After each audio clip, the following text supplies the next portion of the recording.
Good evening, everyone. Good evening, Dr. O. Welcome to Medical Mondays with Dr. O. I am Toyin Okpesomi, a family practitioner, HIV specialist, and I treat addictions in Maryland. I enjoy just disseminating medical information and helping to prevent health issues, mental problems, and spiritual issues if we go that way. Tonight, we have an important night, a quite serious session.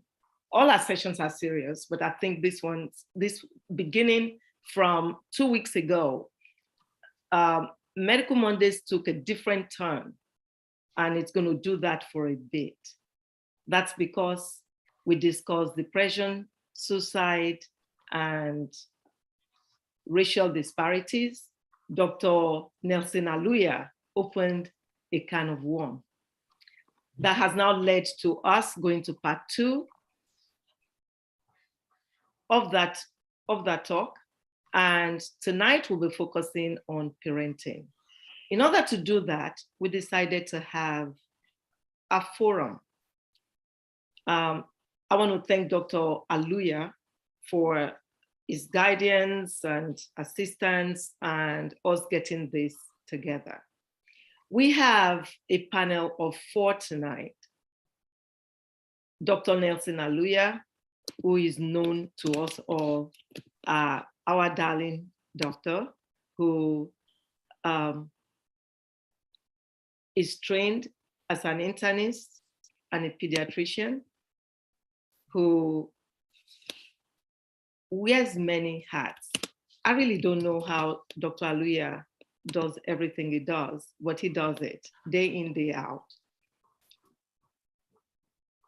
He has clinical expertise in over 3 continents.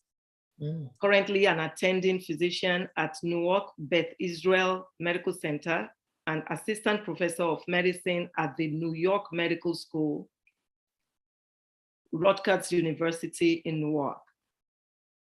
He has multiple local and international medical missions, providing his expertise and selfless service to low socioeconomic groups, economically and socially displaced and migrant families.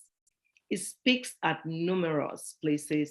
He's the national president of the Nigerian American Public Affairs Committee, NAPAC, which I'm a member of. He was also the chair of the Association of Nigerian Physicians in the Americas, AMPA. I'm also a member of that. He belongs to many organizations. I don't want to belabor this because we know Dr. Aluya very well, and we're welcoming him back tonight to actually lead this panel. Dr. Aluya, welcome. We also have— My pleasure, good evening. Thank you. We also have tonight Dr. Veronica, who is a sister of mine. And if I can pull her up here.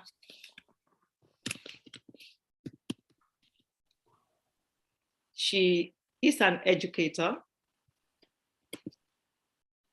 She thrives on just giving back. Tonight we have 4 people who just love to give back to our society. So we are blessed to have them.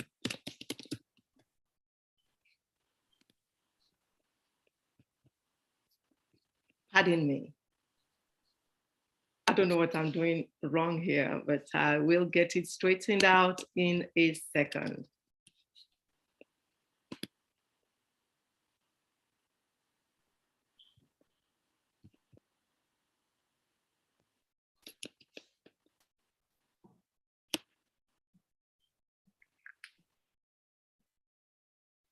So since I can't do it that way, I'm going to go this way.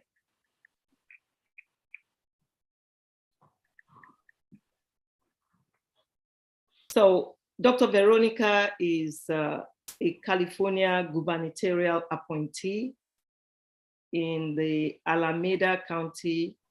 She's a commissioner there, executive director, nonprofit.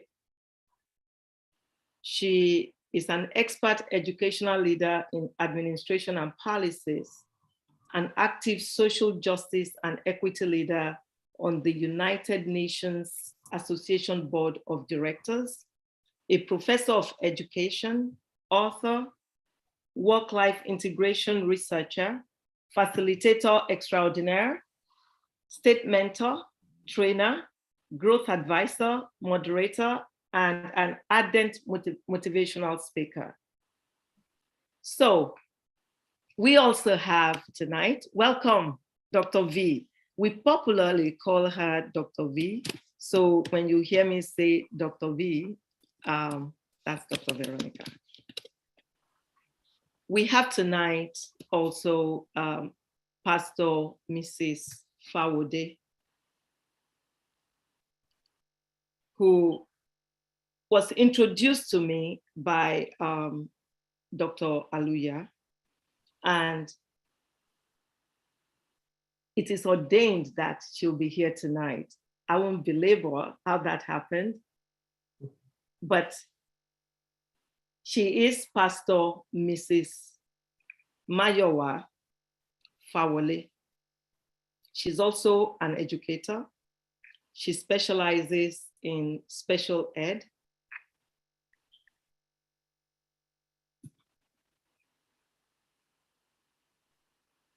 She's currently working with New York Public School as a literacy teacher coach.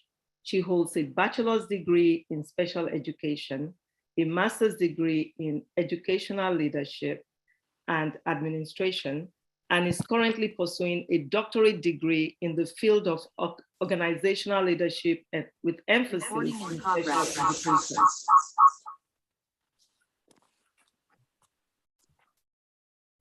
Pastor Mrs.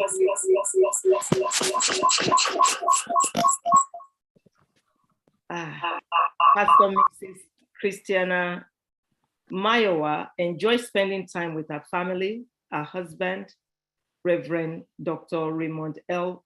Fawole, and their boys Anu, Folabi, and Ola. She enjoys traveling, exploring, reading, singing, and encouraging others in their corners of the world. So you can see why she's on this forum tonight. Welcome, Pastor Mrs. Fawole. Now we have our attorney, pastor and attorney, Mr. Bamidele Onigbinde.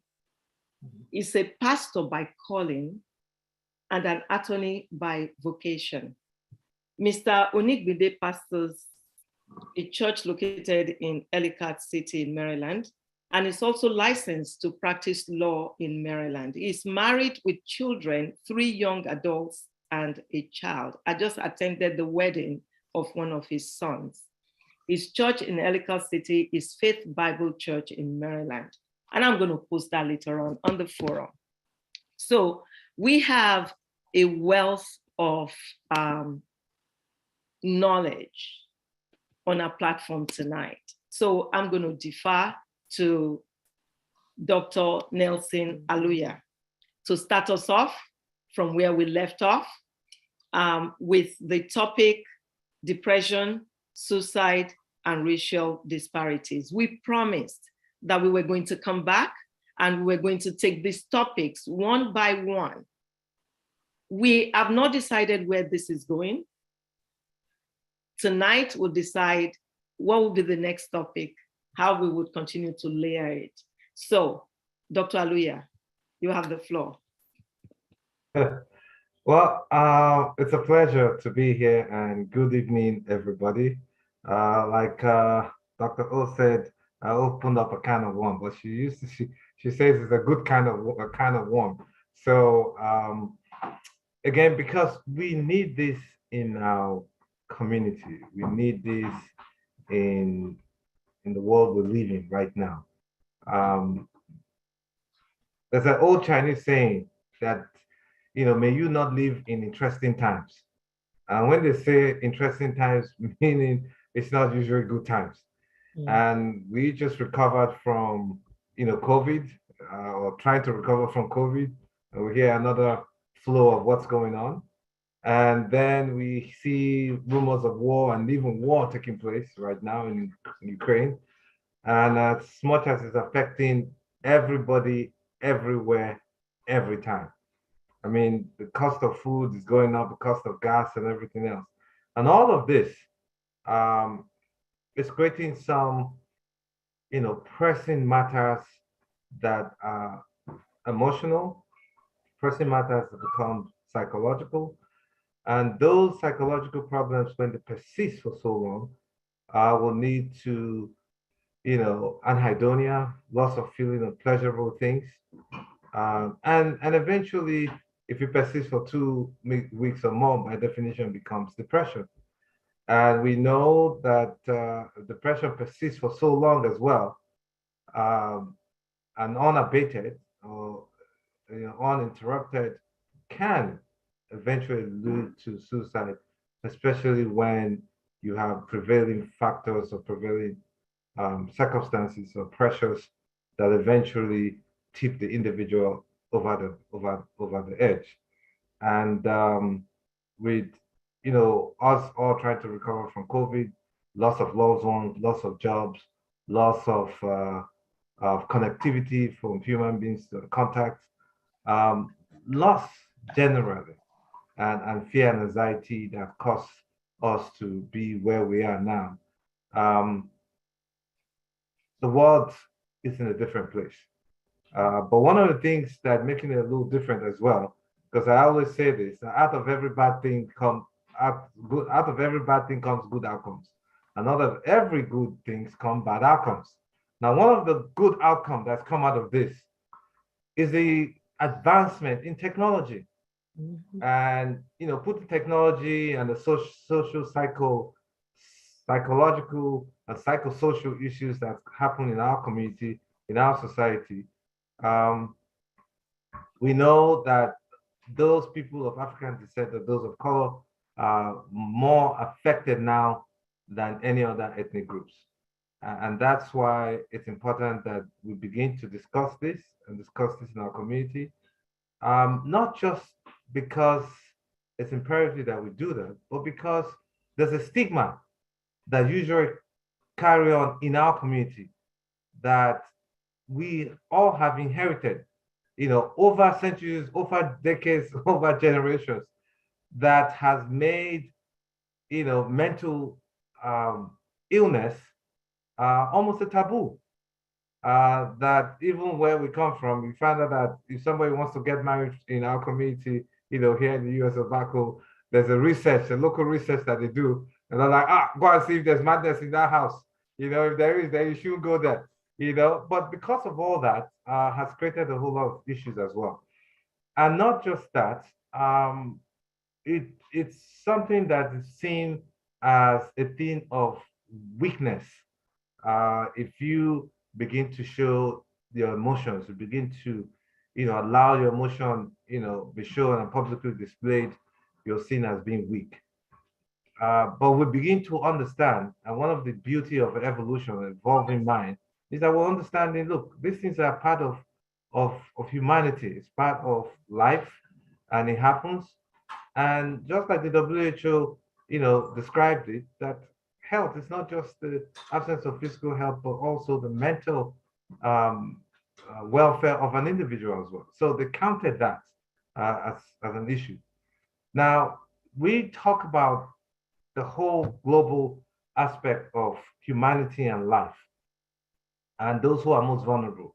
Racial disparity, I mean, depression and suicide, I gave statistics last week. I'm not going to go into that again today. But those who are most vulnerable, and the signs and symptoms of all, those who are most vulnerable are, one, by race, obviously Blacks and those of color, by economic status, those who are poor, by physical standards, those who are physically challenged, and by other stances as well, by age, those who are younger. So if you put that all together, those who are young in our community have had to bear the brunt of the psychosocial economic issues that happen globally. How many times did we really pay attention to the effects of COVID on children and how it affects them, how it affects the school, how they react to it? What are their emotional status? What are the psychological, play, and all the things that make them them, the things that we enjoyed growing up, that made us develop the resilience that we have to a point where we are right now. How many times did we discuss about that?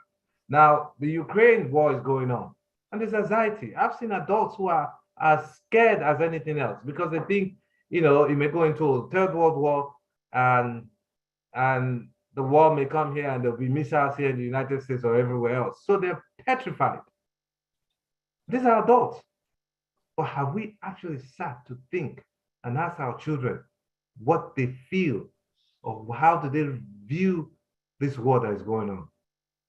Most of the time, we just brush it and brush their emotions under the carpet. They're humans too, and it's important that we begin to take into cognizance their feelings. Because, look, on TV, that's what we see all the time. On social media, this is what we see. As we are overloaded and bombarded with this information, they too are overloaded and bombarded as well. And there's fear. So, in all the conundrum of what's going on in the world, the interesting world that we're living in, how do we begin to raise children in this world? And I brought the issue of technology conscious into play, into the depression and the issues that affect them. And some of you will hear me say that we may not always be able to prepare the future for our children, but with clear intent to be able to prepare our children for the future, because they're the ones who will take over from us, just like we took over from our parents. And here we are. And they're looking up to us. What do we need to do to begin to pay attention to them and the issues that are coming up? We'll talk about technology and the exposure that our kids are being exposed. Because a child right now will talk to another child in South Sudan or in South Africa. What are their influences? What are the social influences? How does that affect their school? How does that affect everything else? Even gender identity, fluidity we talk about. I mean, the LGBT agenda, that those of us who come from certain background, Christian or Muslim or everybody else, how do we, as people of color, because in our environment, in our culture, it is not. And a lot of us still continue to struggle with that. How do we begin to, when you say, you know what, your child feels he's a boy. Meanwhile, the child was born a girl and was given a female name and decided to say, I'm a boy now, living in America, anywhere in the world.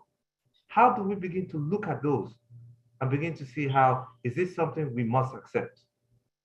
Now, when it comes to school, look, and I've said it a couple of times when I do some of the talks I talk. Look, one thing that COVID did show us is that, look, not every child really needs to be in the classroom. Let's call it spade a spade. Some people function well at home. Yes. On Zoom, virtual schooling. And those people who were failing at home, that there was no option for virtual schooling. Is there an option for them now? Because they were being bullied and all the other issues that are taking place. So these are the conundrums and issues that we must begin to look into. And I'm sure my other esteemed, brilliant guests, co-panelists will begin to delve into that. And we'll take questions so that we'll begin to raise children who are not just children that are raised based on our perception of the things that we want out of them, but children who are able to achieve and attain and sustain their potentials to their greatest limits. And before I close, I say this, there's a difference between guardianship and mentorship. And they're two different things. And I'll leave it like that. We'll continue. Thank you and God bless. Thank you so much for that intro. Wow. Thank you. Geez, I wonder how single parenting comes into play here. I hope one of our panelists would also, touch on that. So I'm going to call on Dr. Veronica Ufoegbune. Yeah. Good afternoon to some, good evening to the rest of you. And I hope that everyone's well. Dr. O, thank you for the platform that's benefiting tons of families and friends and around the world. This is a very critical conversation. And this kind of conversation is ongoing. It's going to morph probably into something different, but eventually we're addressing the root of the problem, which is strengthening and salvaging our communities into health, into great health. So it's all connected. So Dr. O and Dr. Aluya, I am fitting in your big shoes. I'm going to try my best. Following you. So obviously, I want to acknowledge Dr. Aluya, Pastor Mrs. Christiana Mayowa, Fawole, Pastor Attorney Onigbinde, for being on the panel with you, and definitely Dr. O and the entire platform for letting me speak. I'm an educator. I'm an adjunct professor at the School of Education at Mills College, Oakland. I also adjunct at several other universities, University of Massachusetts, Chabot College, Cal State East Bay, because I have to feed that into my NAPAC life and all the other things that I do. So adjunct gives me that flexibility, and I am in the Oakland Hills in California, if you know San Francisco Bay Area. I'm also the current chair of NAPAC California, which I should spell correctly, and a grant writer. I survive in a lot of the nonprofits that I'm executive director or CEO from grants, and they're all about social reform and making sure that I use my expertise, my education, and my passion to bring differences and to elevate our community, which for me, what I'm doing tonight is one of it. I also have been fortunate to be appointed by the past Governor Brown of California to join as an appointee for governor on the early learning policy making. So it morphed from my service to now doing a lot of work around policy making, coming up with initiatives to impact high quality education and to close the academic achievement gap in California, and all these other things that I love doing. And so today is about, let's focus back on depression, suicide. But what we must do, that I've learned working in California on policies, is data collection. So as NAPAC, which is kind of directly, NAPAC is an organization that realized that we, the first immigrants who stayed, because immigrants have been going back and forth, who stayed and joined our fellow African Americans who have been here a long time, have the obligation to recognize that we're now here and that we need to build a platform like Dr. Aluya and Dr. O for our future generation. We're doing that unconsciously because our parents raised us to be survivors. We thrive. We not only survive, we thrive. And we can all see that in the trend, in how we're impacting home and bringing transformation very slowly. So depression and suicide is real, and it's real. It's not for others. It's also impacting our children. We've had several incidents of that in California here. We've had that across the US. A friend of mine called me one day and said, guess what happened? One of a friend's son, who was supposed to visit during the Thanksgiving holiday, that he walked, he's in a great university in Arizona, and he was supposed to come home for Thanksgiving, but he walked right through the window from the top floor of where he was. So now that's reality, and that's an immigrant from us, a second generation. So more and more of that happens, and a lot of times it feels shameful. So that I want to talk about suicide rate data among African-American children, ages 5 to 11. and is increasing substantially from data since 1993. And because we are saying our children are now part of that data, suicide rate is persisting and increasing. And if you need to look up, it's Dr. Jeffrey Bridge, that's part of a team of researchers, and they are from Nationwide Children's Hospital. And depression and suicide rates. In 1993, we saw that it's definitely ranked as the 14th leading cause of death among this population, that's African American. And mind you, we are now part of that trend. Today is the 10th leading cause of death, just to bring us to reality of what Dr. Aluya was mentioning. Rates are nearly twice that of the white counterparts. So what are the factors that's causing it to be high? Those are things we can continue to address in maybe future, because we can fit in so much into 1.5 hours. Suicide is not intuitive. It's a process. Do you see it when it's happening? So those are questions we must kind of reflect on. It's difficult to understand, because when you talk to the person, I'm fine. And then the next day we saw the really popular celebrity that she said she was fine. Even the mother was surprised. The next thing she was dead. And she just won the beauty contest. So how do you understand that? Suicide ranks as a leading cause of death among all youth aged 5 to 11 years. Adult suicide rates, they're coming right along as the children's suicide rate. Dr. Bridge et al. Talked about they are among the first to spearhead, because again, we always come as not priority. So we must grow our own. We must begin to recognize that we're no longer going home to Nigeria the way or to Ghana or to wherever. We're here, our children are here, and we need to start growing two homes. Yeah, we have home, we want them to know, but we have to help set foundation. So that let's put our feet down and solidly follow what's happening. And I must say that NAPAC is leading in that trend, where we're saying, okay, we're not going, how do we impact future life? Like Dr. Aluya said, we may not be able to change the future, but we can do something about our children surviving the future. So we must begin to collect data. We must begin to be set in reality. The work of Dr. Bridge revealed these concerning trends in suicidal behaviors among African-American children. Who are the African-American children?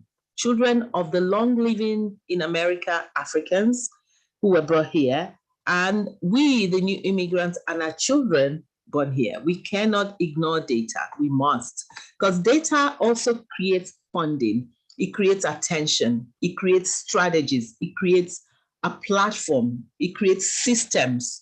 And so why? How about the myths? Oh yeah, the myth is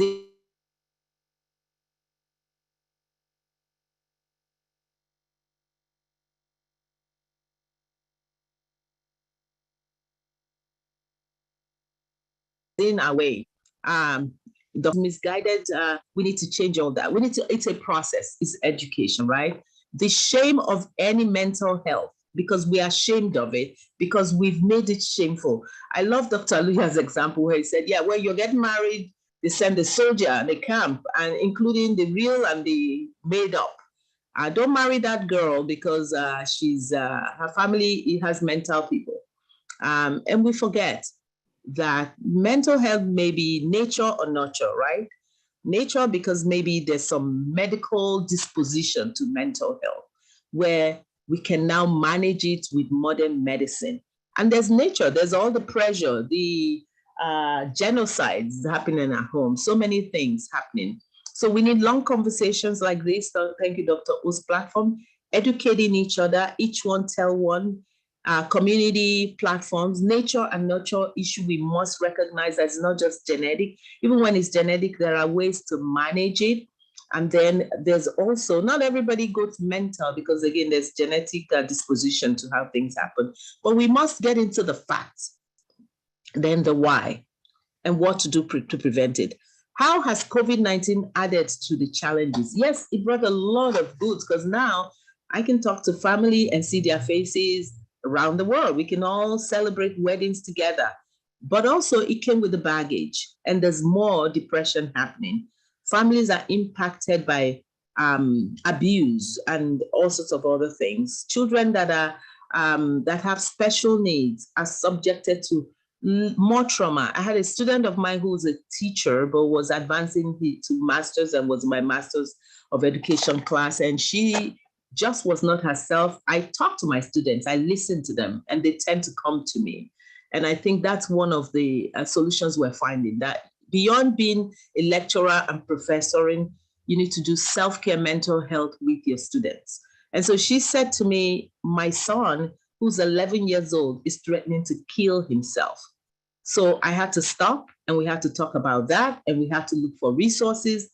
But first, I created a platform that allowed her to reach out to me. And so that what I've learned is that when we are in circles and we're leaders or colleagues, let's begin to make sure we hear each other. I start my staff meetings with checking in. No matter how serious the topics are, we do a check-in. And within the check-in, there's amazing things that occur. And we can talk about that today because that will take the time of the focus. How are we assessing mental health support and the means? My family does not have mental health issues, correct, right? We don't know that. And we are not crazy in our family. It's not our pedigree. All that talk is noise. We must begin to change our perspective. We must begin to talk to our medical experts. And validated data does not lie. So I want to get back again, as a community, while we do all this communicating, educating, let's begin to see the bigger way of bringing resources to our community. Paradigm shift is really important, making data-informed choices, because that's more real and it allows you to really plan and be strategic. Data-informed decisions and planning, we setting up structures like our counterparts, the Hispanics. Every time there's a Hispanic community, the next thing you see mental health, medical health, immigration, and it's based on data, because grants will give you data. They will give you grants if you show data. You have to show cause. Then you have to be strategic, because they have to ask you, what's your strategy? Afghans, Jewish, etc. We should get with the trend. We need to seek funding to address this depression, this suicide that's climbing. It's not going to go away, because if the root is not addressed, like Dr. Aluya said, then we are in trouble. Yes, we don't like some of those topics. LGBT, oh, God forbid, it's not. No, it's real. And let's be prepared. It's better to be prepared. And if there's no LGBT in your family, then you're fine. But if we begin to educate our communities, then you don't miss it, because that could be one big reason that there'll be suicide. Because it's forbidden and it's religiously a sin. But let's just be prepared in case somebody pops up and says, Mom, God made a mistake and I'm a boy now. Some of my friends say we're going to take them to Nigeria and do juju on them. I'm saying good luck to that. The American embassy is looking at you and they're going to come get you. Anyway, that's by the side. We need to seek resources, educate. We become political. We're not saying be a politician. Political means you become an advocate. When there's a voting for initiative to give us mental health resources, you go vote. But you can't vote and know if you don't become political thinking. Our vote counts, so must be the resources that come to us. So in interest of time, let me go to my final slide. There's trauma-informed care, because we're in trauma. When you hear LGBT, you go like that. That's trauma. You're being traumatized. We're traumatized by many factors. So we must educate ourselves, open up to our healthcare support for mental health. Don't forget self-care, communicate with each other, be open, support systems, don't condemn, listen. Active listening, not here, oh yeah, I heard you. Why are you really listening? Are you listening for cause? Are you listening and asking the right question? Are you listening to go gossip or to help? Are you listening to do something? So, Dr. O, the conversation continues. Thank you, everyone, for the moment. Thank you so very much. Oh, wow. Thank you. We have a lot to chat about tonight. I don't want to belabor it. I want everyone to, all of our panelists to have a turn so that we can then, have a robust conversation. So I'm going to call on Pastor Mrs. Fawole to take the floor.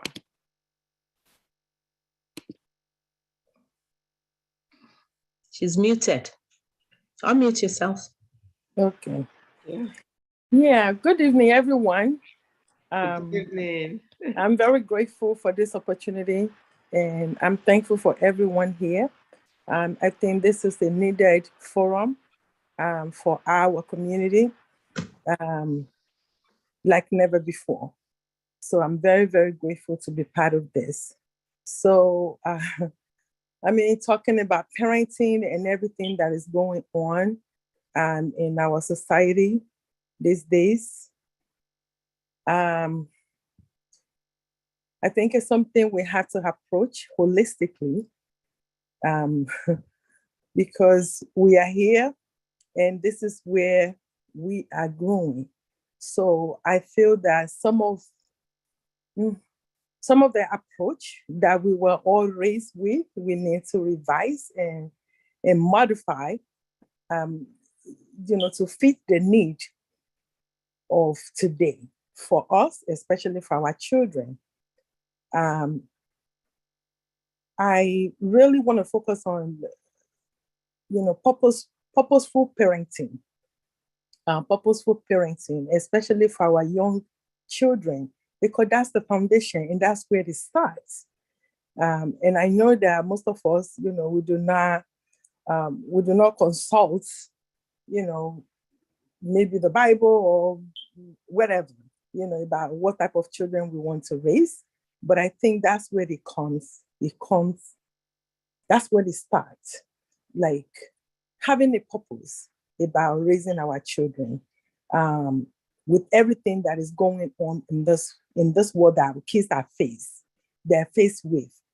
We have a parenting, actually African parent network at my school, and this is an organization just with parents from Africa, just for us to look at the differences on how we need to make a shift in our actions and in our words. Because looking at our kids, our children are torn between two worlds. They are in our houses and they hear a different message than what they hear with their friends, which is part of what is causing, all these social and emotional issues for our children. And that's why I feel that for us as parents, we have to not take the lead on raising our children. First of all, just like the Bible says, train up a child in the way it will go, and then when he grow up, he will not depart from it. I think that is very, very important for us. And one big thing that I think we need to make a shift from is actually being an active listener for our children. We really need to start listening to them. I know we have these English proverbs of children must be seen and not heard, but we all know that does not fly anymore. It will not fly in this century that we are in. So it is important that we listen to our children. It is important that we hear them out, their perspective. That way we will know who their friends are, where they're going, who they're hanging out with, so that and also what they're thinking and what they're feeling. And I know that as parents, a lot of times we are very busy, very, very busy. But as we set out, to raise children who will be productive in the society, then it's important that we actually invest that time to listen to our kids, to listen to what they're thinking, what they're feeling. I think that will do us good, especially with these social and emotional issues that is going on in the world. Our kids, when they go to schools, we all probably have experienced this. They hear something totally different from what they're hearing from us at home. So they're torn. And when we think about it, what they're hearing from outside, it is sweeter and easier for them than what they're hearing from us. So when we take time to listen to them, when we take time to be engaged with them, then we can get to them, we can get through to them, and we can get to them So I think it's very, very important, even with this, in this digital age, we really need to create time to talk to our children, to know what they're doing, what they're seeing, what they're looking at, why they're looking at it, so that we can influence what they're thinking, we can influence what they're doing. I think that would be very, very important for us. Building them up, not just with praise, but with specific encouragement will be very beneficial for our kids. I know that as Africans, we're very good at disciplining our children. You know, we want to really, we want to let them know when they do something wrong, which is very good. I do believe and I do support that. Yes, children need boundaries, but it's also very important for us to discipline and not punish our children. So in order for us to get to them, for us not to lose our children, you know, to friends, to peer pressure, and everything that is going on. When we think about this effect of COVID, is a lot of things that our kids have experienced. Some of them, the anxiety level, and sometimes some of us from Africa, you know, it wasn't a thing, at least for me, you know. It's not something that we really recognize, or like anxiety is something really big that you need to deal with, or depression or this, but it's very, very real, you know, with our kids, that I think that for us as parents, sometimes we don't even want to talk about it. We want to hide it, but it's something that we really need to talk about.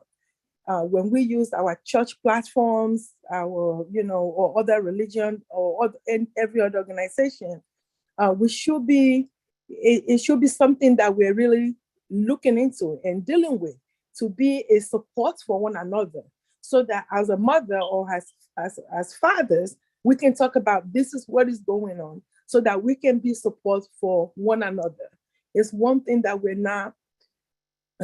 It should be a shift for us, you know, in our community, where we are able to openly, you know, talk about the challenges that we're seeing, even though, and I understand, you know, we don't want to put our children's story out there, or our family's story out there, but I think it is of essence that we build that support system where we are able to come together to support one another, because this is real for us. This is real for our children. It is very sad when we see even 12-year-old. I was talking to a 12-year-old today, and this child was talking to me about, I know that everybody hates me. I know that my grandmother hates me, even my mother hates me, and this and that, and just on and on. And this is from a family that I wouldn't have thought it can happen, you know, in that family. But it is the reality.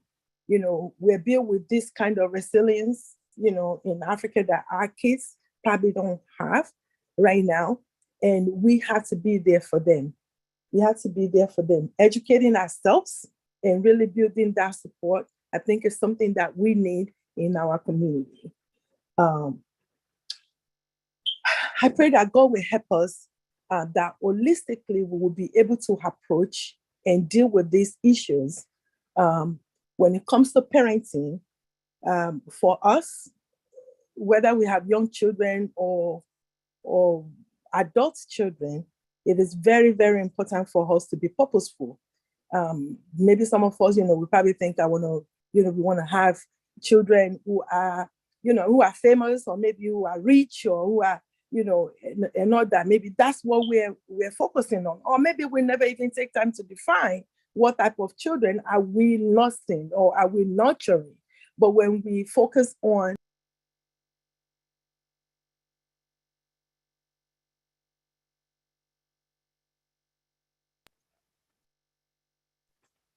that the children that we're raising are children that will be independent, that will be contributors, and then we can devise our approach, to raise such children. And we'll be focused and purposeful in our approach, in everything that we do, so we can create this time, we can invest, we can create this support system, and we can be that support for our children, whether the one in our homes, the one in our churches, the one in our organizations, wherever we find ourselves, so we can be that support for them. And I think the sister doctor that spoke before me talked about, building the relationship where the students, even though and those are adult students, that they feel comfortable enough to express or share whatever is going on with them. I think that's what we have to do, even in our churches. And I know that there are gifted people in there, that and all of us have a part to play in building the support around our children, around ourselves in our various organizations. I think moving forward, the shift that needs to happen for us,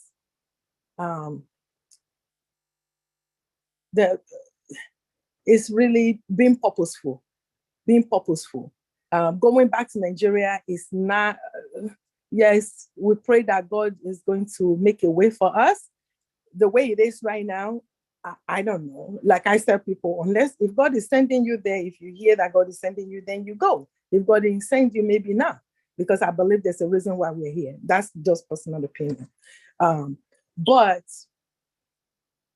even those of us that grew up in Nigeria, how many of us are ready to live there now? So I pray that God help us, that God will help us so that we'll be able to build what our children need for them. They are torn already in two worlds, between two worlds. They are torn between two worlds. They hear the word that we give into them in our homes as Africans, and we can change ourselves. That's just who we are. That's what we know. And then they go to school, they hear different things. And now it's like really a big juxtaposition for us, for our children. And now they had to jiggle and see which one am I going to go with? Which one? The one mommy and daddy are saying is that it sounds really archaic. So I think the one my friends are saying really sound really, enticing and inviting. So that's, I think I'm going to go that way.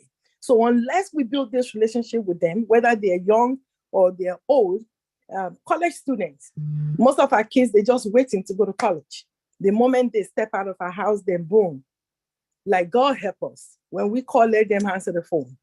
When we text, let them respond to us, because of whatever is going on in our homes, that we do not make ourselves available for them to come to us and share with us what is it that they're dealing with. So I just want to employ us, all of us as parents, to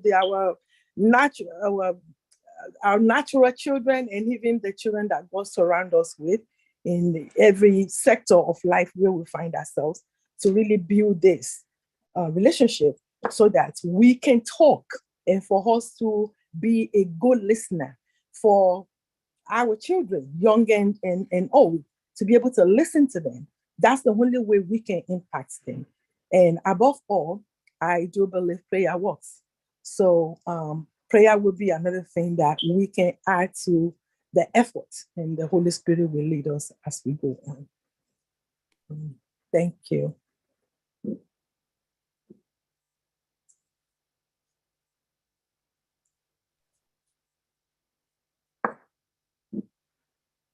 Doctor, you are muted. Dr. O, you're muted. I was saying thank you so much. Much appreciated. And that, she has raised excellent children and knows exactly what she's talking about. So we are blessed to have, all our panelists here. So I'm going to now yield to our attorney, pastor. I have to say this. I have to say exactly in the words that he said, pastor by calling, an attorney by vocation. Please take the floor. Thank you, sir.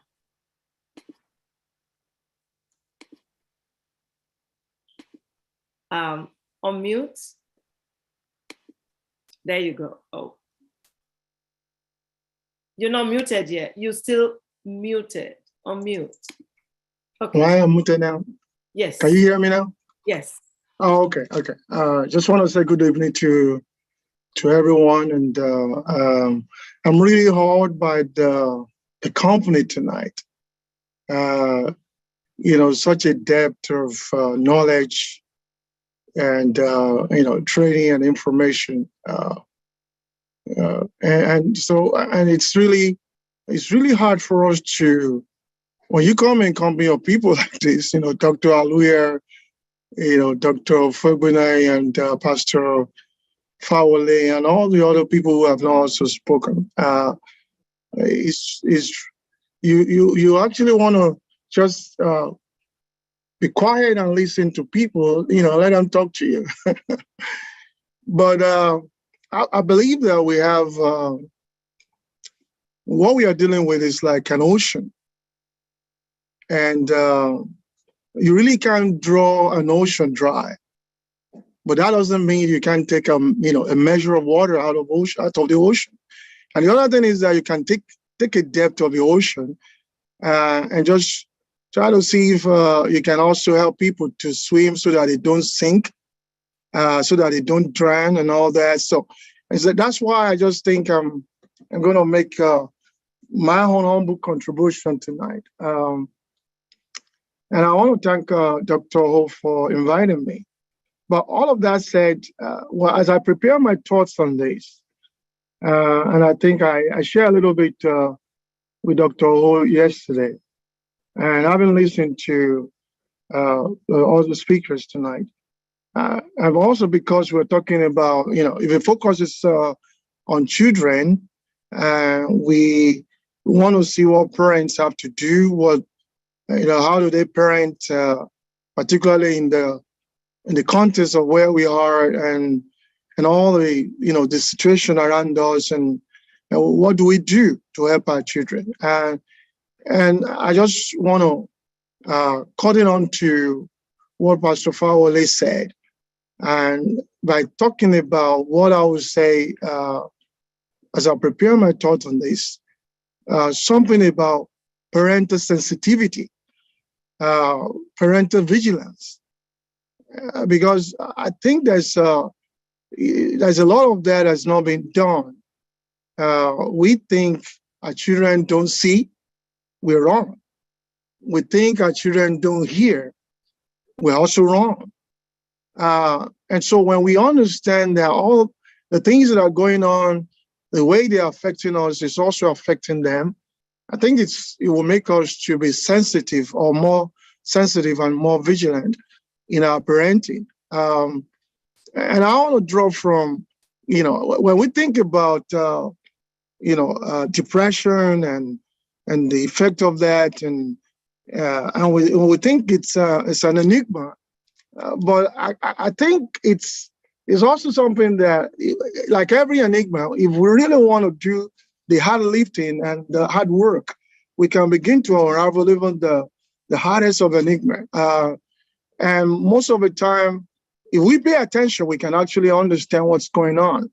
Earlier on tonight, I was just, my mind went to what happened to Nehemiah. Nehemiah was a butler, a captive.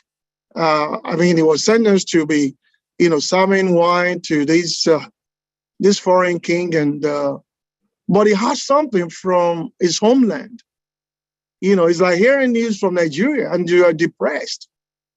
And that affected him, and when he heard what he heard, he said, in his own words, he said, what he was told is that by the survivors is that the province are there in great distress and reproach, and the wall of Jerusalem is also broken down, and his gates are burned with fire.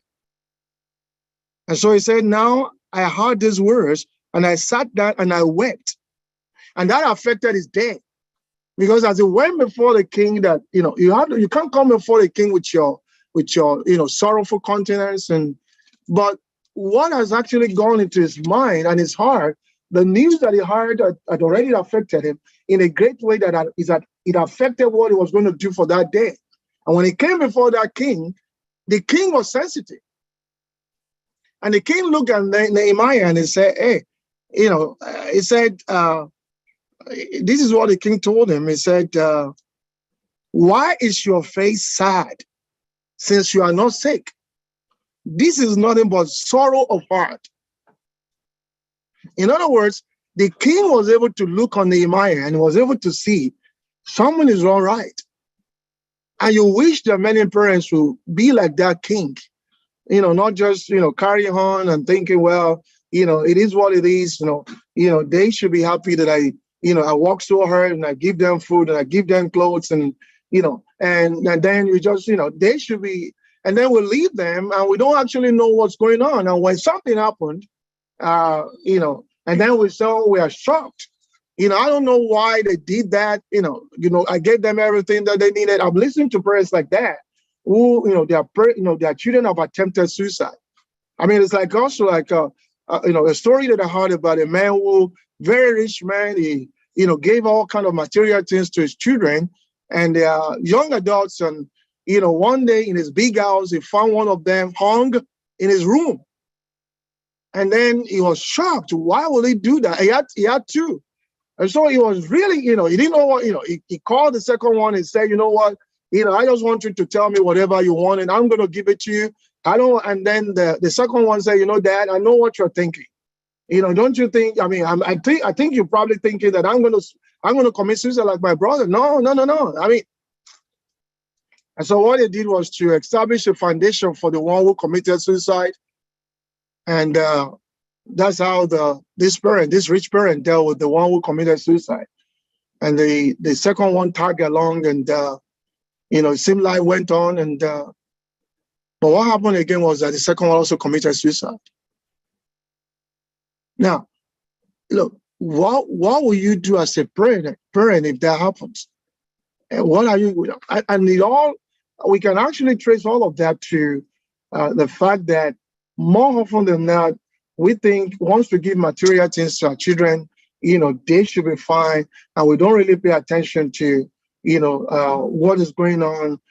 Some of the time, even when we have nothing, if we can pay attention to our children, they will actually be better, they will be in a better state and they will fare better than when we invested so much in that. I mean, I came from as a parent of 3 young adults and 1 child, and coming off of a background of polygamy, and I know how we were all neglected. My mom you have parents who make decisions, and it's not like they call their children to the table and say, hey, this is what we're going to do. I mean, just being told at the age of 13, you know what, I tried to make it up with, your dad said no. And so we are going our different ways. And therefore, you need to go to your dad because, he won't reconcile with me. And so I was sent into my dad, and I walked into the hands of a stepmom, and it was hell. And I dealt with all that I had to deal with from the age of 13. I don't know how I was able to go to university. I mean, it was hell. And I remember in my university room, my mom is not waiting for me at home. And after we have, done all you can and suffer through the months in university, and it's now time for you to go home on what we call long vacation. And the people in my room will be talking about how they will go to their mom who will cook their delicious, food for them. And I would lie and I would say, yeah, my mom is also waiting for me. But because that is what I wanted, but I know that the reality that I had was that no mother was waiting for me. I had a stepmom that didn't care about me, and my dad that didn't care about me, waiting for me. And all of that to say that, all the things that I went through, I never knew all of those things were falling into in my subconscious. And very recently, I had to talk to one of my would-be daughters-in-law, and she was coming off of all of the things that she had to deal with, even in our own family. And I was supposed to counsel her, to tell her, what, you have to reconcile with your dad, you have to reconcile with these. I found myself weeping before my would-be daughter-in-law, coming off of my pain.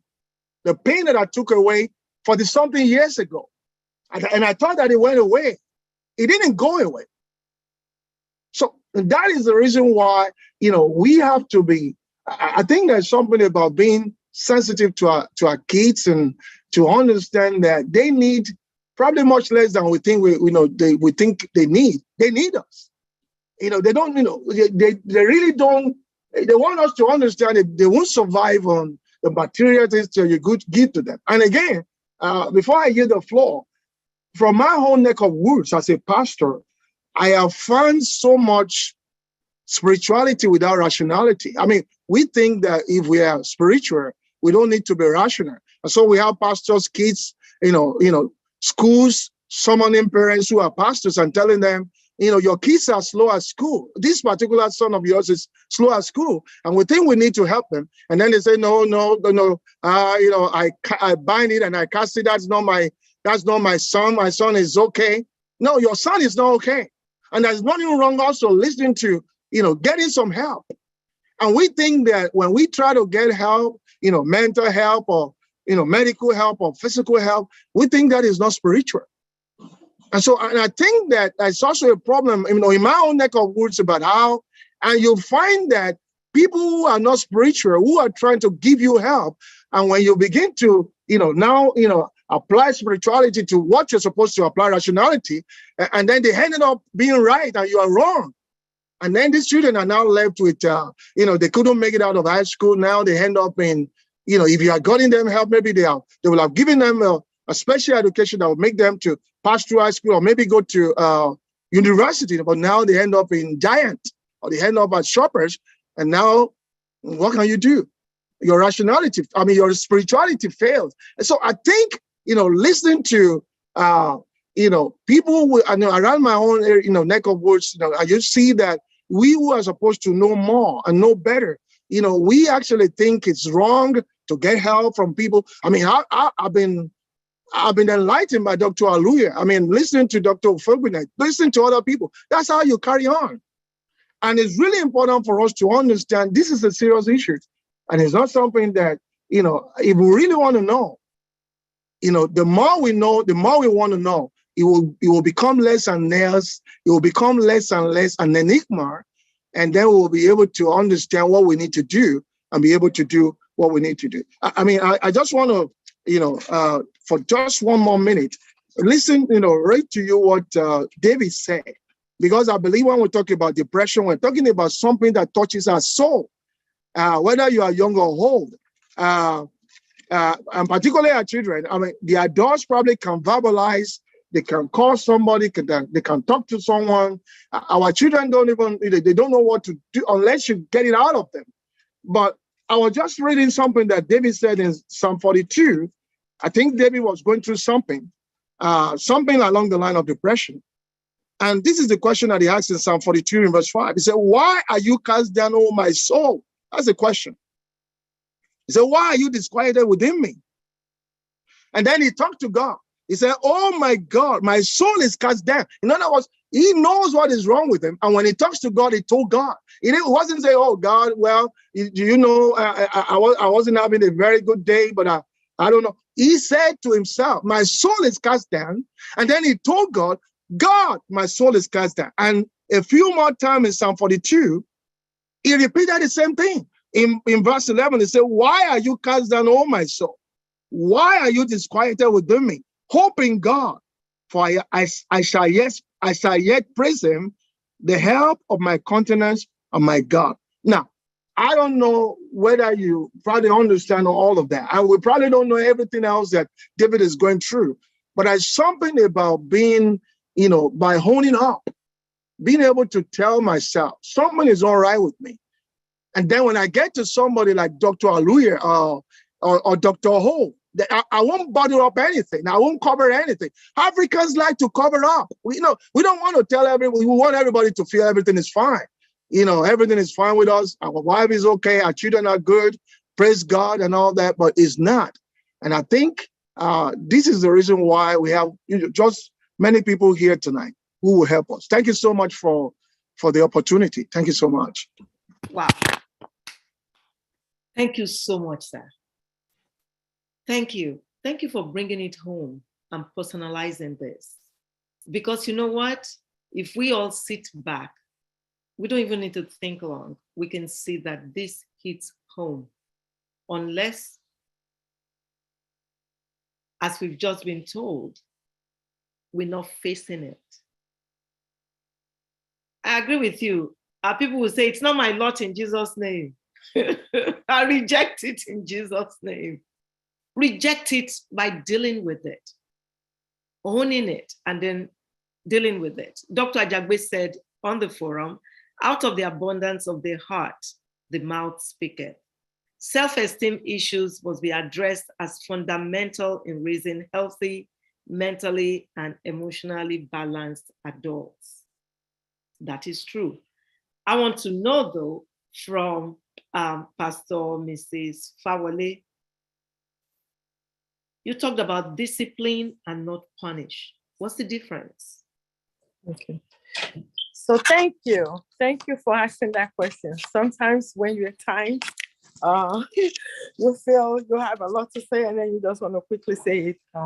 So discipline is teaching to learn a new behavior. So and that can be for a child, that can even be for an adult. So discipline is teaching to learn a new behavior.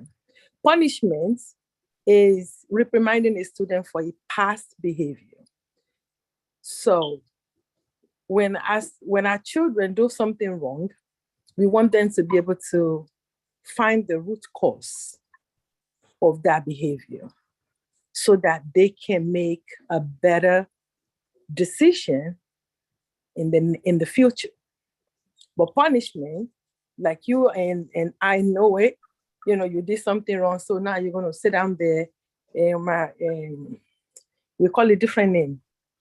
Different punishments. Sometimes you get hit and all that. And Koboko is right there for you, and that's your punishment for doing whatever you did. So that's addressing the past. But then when you discipline a child, you actually discipline them, you're teaching them a lesson to learn so that next time they have a plan for next time, this is what I have to do.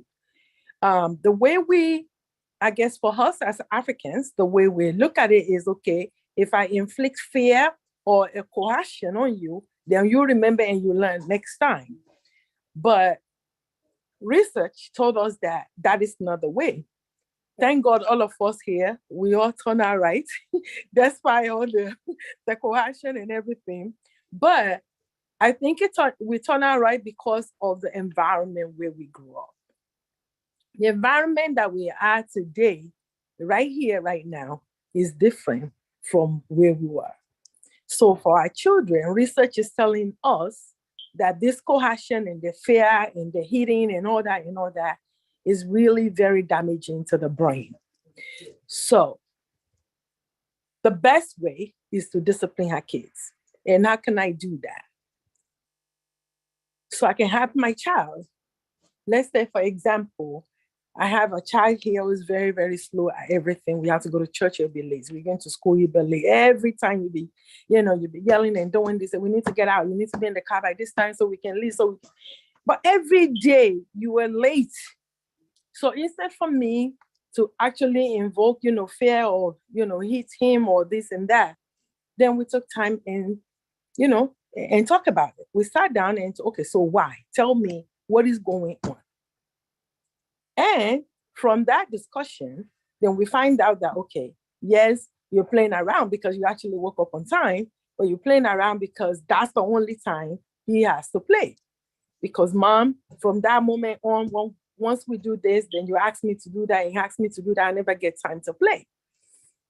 And then we're able to talk about that and then come up with a better plan that's going to help us. Right there, this child learned the importance. Well, the natural consequences will come because when you're late, when you do not leave on time, then there's a natural consequence for being late to wherever you're going. You're late to class, there's a consequence that you're going to get in school. I'm late to work, there's a consequence I had to get. So the natural consequences will be there, but we want to get to the root cause of it. And then we're going to let the child now come up with, okay, this will be an alternative plan in order for them to learn what is it that you want them to learn. And that one, actually, that form of discipline help them not just with that particular, whatever the issue is, it helps them in every other aspect of life for them to learn and grow. So that's the difference between discipline and punishment. Thank you very much. So if you have any questions, you can raise your hand. Dr. O, I'll say this. I think it's about time we have a kitchen table discussion about what it actually is to raise a child here in the United States. I mean, when I talk about a child, I'm talking about a Black child, basically. Okay. And I think irrespective of whether you're African American or you're Nigerian American, Kenyan American, or anybody else, like I always say, as long as you're Black, you're African. Whether you're African American, Kenyan American, Jamaican, or Korean Black, or Chinese Black, you're Black, and everybody else. And we understand the difficulties of what it is to be Black and to be raised as a Black child in an environment that we live in. I gave the analogy earlier on about, the value of who we are, where we stand as individuals, especially where you wear the skin color that you wear. Now, before I go into, and I'll take it in this dimension, in the area of education, in the area of health. Now, there are two kinds of education that we have. We have the formal and the informal. Now, before we actually go on to talk about each one of them, we need to understand how many children are there here in the United States, really, who are school age. Statistics show from 2016 to 2022, 2021, actually, there are about 70.2 million children who are school age. Yes. And if you break it down, 85 or 87% of them are in public schools. About 10% are in tuition school, meaning private schools that are being paid for. And only about 3% are schools from home. And I did talk about dynamics about where we begin to understand if some kids need to be schooled from home now. And that's what COVID has opened up. And that's why, as parents, we begin to think and sit back. If your child is struggling at home and don't like school or want a reason, you go to the root cause and find out. Maybe that child is better off being schooled at home. And you have to be an advocate for your child. Yes. And everybody who's here has to be an advocate for their child. And one of the biggest issues that we often have, and there's this huge conundrum of being an immigrant parent and a parent who is born here in the United States. There's almost a singular identity and common suffering that we have. Last week we talked about the trauma on both aisles. Those who are in Africa and those who were born in the diaspora, because we do share common trauma. And that common trauma has caged us or limited us into where we are as a people. And we must begin to identify and distinguish each one of them. Now, we talk about statistics. Of all those who are in school, about 70 million or so, what percentage of them are Black? In fact, somebody actually said just about 13% of them are Black in school. But Hispanics, a little more. But what does that mean to us as a people? And what schools that we raise our children? And what are the influences that are? Does it show that about $1.3 trillion is put on school? How much of that money is coming to our locality where we live? And what's the outcome of those monies that are coming? And what's the yield of that money? To the point where we're raising children who are coming out to represent us in the future. Because I always say this, look, at the end of it all, you're Black, irrespective. And every child that is Black out there is representing you. So once you see a child who needs mentoring, who needs an attention, it doesn't have to be your child. I said there's a difference earlier on between mentorship and guidership. And they're two different things. The Black community don't have a mentorship culture. We must begin to develop that. A mentorship culture. We have a guidership culture, meaning you raise a child. You tell the child what to do, how best to do it. But in the process, you provide them with how to do it, with the intention that they continue to get what they get because they obey you. And that child, oh, you're going to be a doctor, oh, you're going to be this, and that child is conformed to your agenda. And unfortunately, a lot of our parents leave our inadequacies or incompleteness to our children. I wanted to go to medical school, I couldn't go. So my child must become the doctor that I couldn't become, or the engineer. Irrespective whether that child has the capacity or to do it or they don't. And in our African American community as well, we have issues of teenage pregnancy and all that, and the fallout. And the whole system that has been set up to thwart their growth and development. So I say this, that irrespective of where you see a child, we must begin to talk about how to mentor that child. And that's why when I talked about the guidership culture, that guidership culture, where you decide what that child will turn out to be, but still tied to your apron, and you pull the string when the child do not do what you accept. And that's a culture we have in our community. But a mentorship culture is a culture where you provide the resources for that child to grow. You create the platform for that child, not just to go, but where to express his or herself, come to terms with his or her identity, and grow with it to the point they achieve the biggest and the best potentials that they have. And that's what mentorship is. And understanding or coming to terms that that child will go bigger than you have ever dreamt you go. Whether that child is yours or somebody else's. And that's the kind of culture we begin to develop in our era. I know for the longest time we have gone tribal. When I mean gone tribal, because we have not had the resources in our community. When I say resources, time, money, and intellect. We've never had that in our resources. So because we didn't have those resources, we all went tribal. So you hold on to the things that will give you succor or support. And we run to that and hold on to it because that's the only thing we have. Because the system out there never gave us the ability to grow. But we must begin to exceed that mentality and share our resources with those who are not necessarily our best child, who are not necessarily from your Yoruba tribe, Igbo tribe, or not necessarily Nigeria. Because every child that's out there that bears the same color that you carry in the future will represent you, period.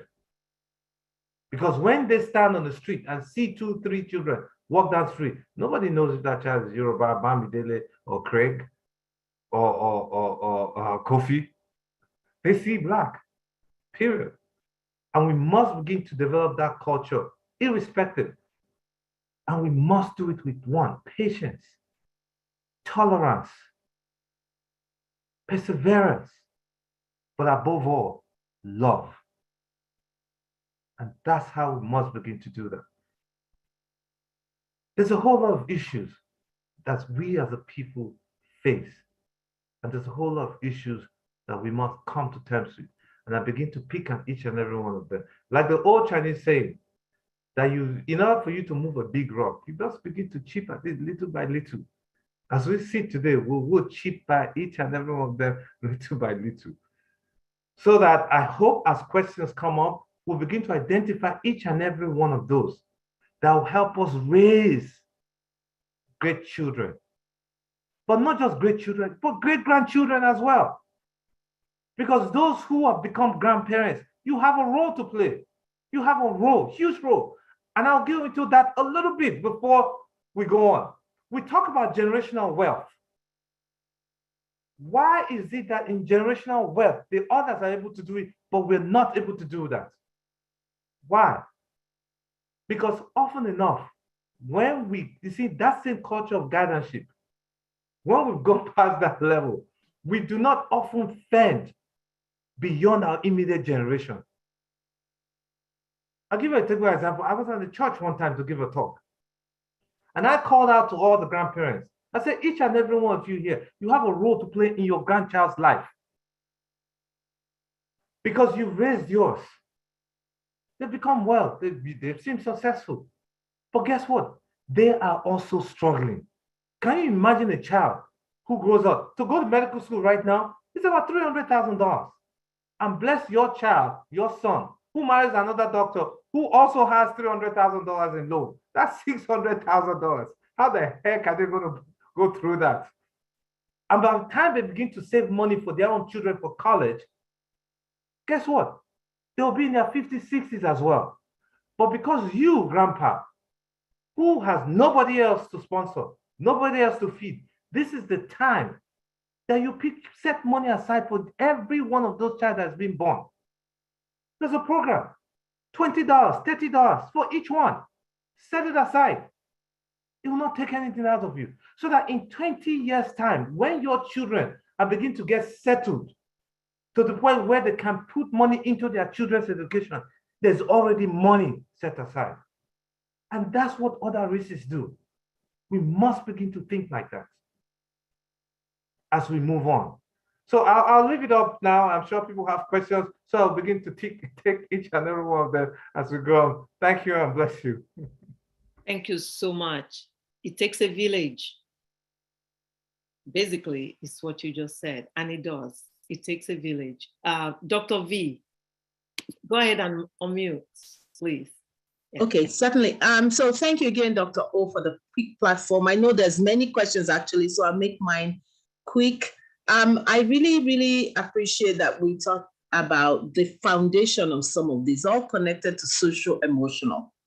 Social-emotional, Pastor Mayowa, and I love that you're in educational leadership, you and I, and all of us brought the fact that what forms us is a social-emotional. It's connected to what your imam says in the mosque. It's connected to what your church preaches in the Bible. It's connected to the words that your mother and father say to you, to what your friends say to you, to what your teacher does with you. It's connected to your name. And here we are. The political masters told us that we should be ashamed of our names and our words and our language. That has a long-term impact. People are so proud to say, oh, my child doesn't speak Yoruba or Igbo or Hausa, they only speak English. And you hear the English, you don't even know what they're talking about. So then we are not proud of ourselves. So the conversation is wide. I think Dr. Wa and I talked about it. We can use like weeks to talk about the in-depth, the depth of the issues that we're dealing with, that we need to actually start pointing them out. So discipline, I love that she brought it up, is disciple, from the word disciple. And discipline is following. And our people actually did that, following. You should be heard and not be, you should be seen and not heard. We follow the other way. The Bible said discipline, disciple, follow. Follow, it's also teaching. And so it goes back. So if you bring the following and the teaching, it means that we decided to do the punitive, which is to instill fear, which is why people go into jail. Instead of being disciplined, they come out, they become bigger gangsters. And that's kind of what we unintentionally create when we do the old style. I'm going to flog the hell out of you. I'm going to flog you 20 times because yesterday I told you if you do it again, I'm going to give you 40. Then I'm going to put iodine and treat it. So you create this fear and a liar. So you know some of your siblings are better liars than you. So the one that doesn't lie got more hidden than the other. So you create, and we wonder why our country is like this. So let's not even go there because that would take us away from the focus. So while we thrived and we survived, but we need to start unfolding the layers that we have created that we may be unconsciously bringing. Like Pastor Onigbinde said, that what do we teach our children? Do we listen? Do we just take the Bible, quote the verses, but how do we translate it for our children? Do we hear them? Active listening, not just, oh yeah, I do active listening. Active listening means you really stop, you use your 5 senses, you hear. And then you need to take part of the blame. Mrs. Fawole said that when you do wrong, then we want to work on repairing it. But you're part of that process. For example, the example she used, if you're late every day, you need to look inwards. How have you guys set up the structure? So it's an involving, engaging the child. So the first child died of suicide. So the second child, I'm going to buy you more Ferraris. Have you really listened? Have you really stopped to say to the child, talk to me. Let's go out for tea. Who are your friends? Or do you just say you want a party? How much do you need? Just go withdraw it. I've zelled it to you. Do you find out who they are? You should know your children's friends, but you can't start when they're 13 or when they're 17. It starts from the foundation. Because at 13, you say, who are your friends? They'll say, Dad, what do you mean? Why do you want to know my friends? When they were little, you were so busy. So are we making sure we're part of the recitals of our children and that we're really there, not on our cell phones when they are playing? Who are the coaches? What happens to my child in the bathroom? And so on and so forth. So this is deep. Discipline means guidance, and it means guidance. Guidance means you include the parties, you. What can you do to make sure you're on time to church? What time do you all wake up? What time does your child wake up? Some children are faster than the other. Do you observe? Observation is key. And observation means you use your 5 senses to observe. Oh, I see that Bola goes faster and Andrew goes slower. So let's see how we can have Andrew maybe do a different routine, and you work with them and you talk to them, because when you talk to them through the process, that's part of discipline. So they understand rationale. When they begin to understand rationale, then you have created somebody that's self-initiated because you've taught them process, systems, strategies. So involving that, what do you think? Well, so you start up at what time? So how many more minutes do you think? So you kind of are teaching them strategy. So talking through process is critical. From when they are little, okay, do you say stop running? So we're learning that for our grandchildren now, because you may have your children are doctors and teachers and la. So for grandchildren, we are so responsible, like other speakers said. So do you say stop running? Stop running for a child is a game. So they stop running and they run again. Stop running. So actually they think it's a game versus stop running. Tell children what you intend. And that's young children, adult children. Walking fit. So that's just a technical example. Children are learning. So you're guiding. Remember, you either guide them that you force people, beat them up to do what you want. So they tell you it's your fault. I beat you because you were not listening. Versus, okay, let's see what happened. Let's find solution. Like Dr. Aluya says, conundrum. Conundrum is confusion. Okay, let's walk through the city. Is it environmental? Is it that, oh, okay, we have too many distractions on your way to go to the shower. So let's see what we can get out of the way. Because I observe you like to pick up that ball.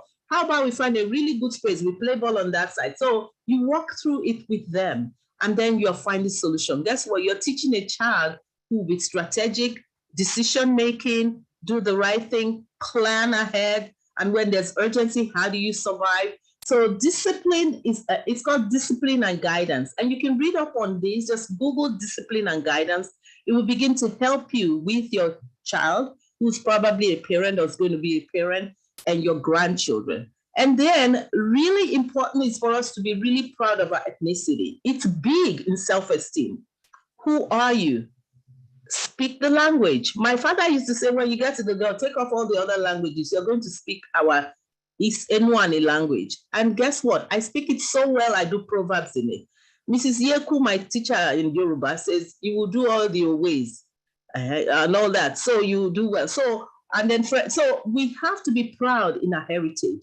And that's part of building self-esteem. So you can walk through any crowd, and that's for our children. We must do that. So I really love the fact that we're beginning to even dig into discipline. And somebody said about Africanism and versus white. Well, unfortunately, we live in a world of systemic racism. And the systemic racism has gradation. It starts with whites that think they are the top of the apex. And then we have different kinds of whites. Then it goes to non-whites. And then they have gradation where everyone thinks they're better than anything that's Black. And we have to change that narrative by start with being proud of ourselves. And we have to work together. We have to work together. We have to remember that our African brothers and sisters who were here, actually, we're all riding on their coattails. We must stop the other kinds of narrative. First, because when you acknowledge, then you can work together to repair.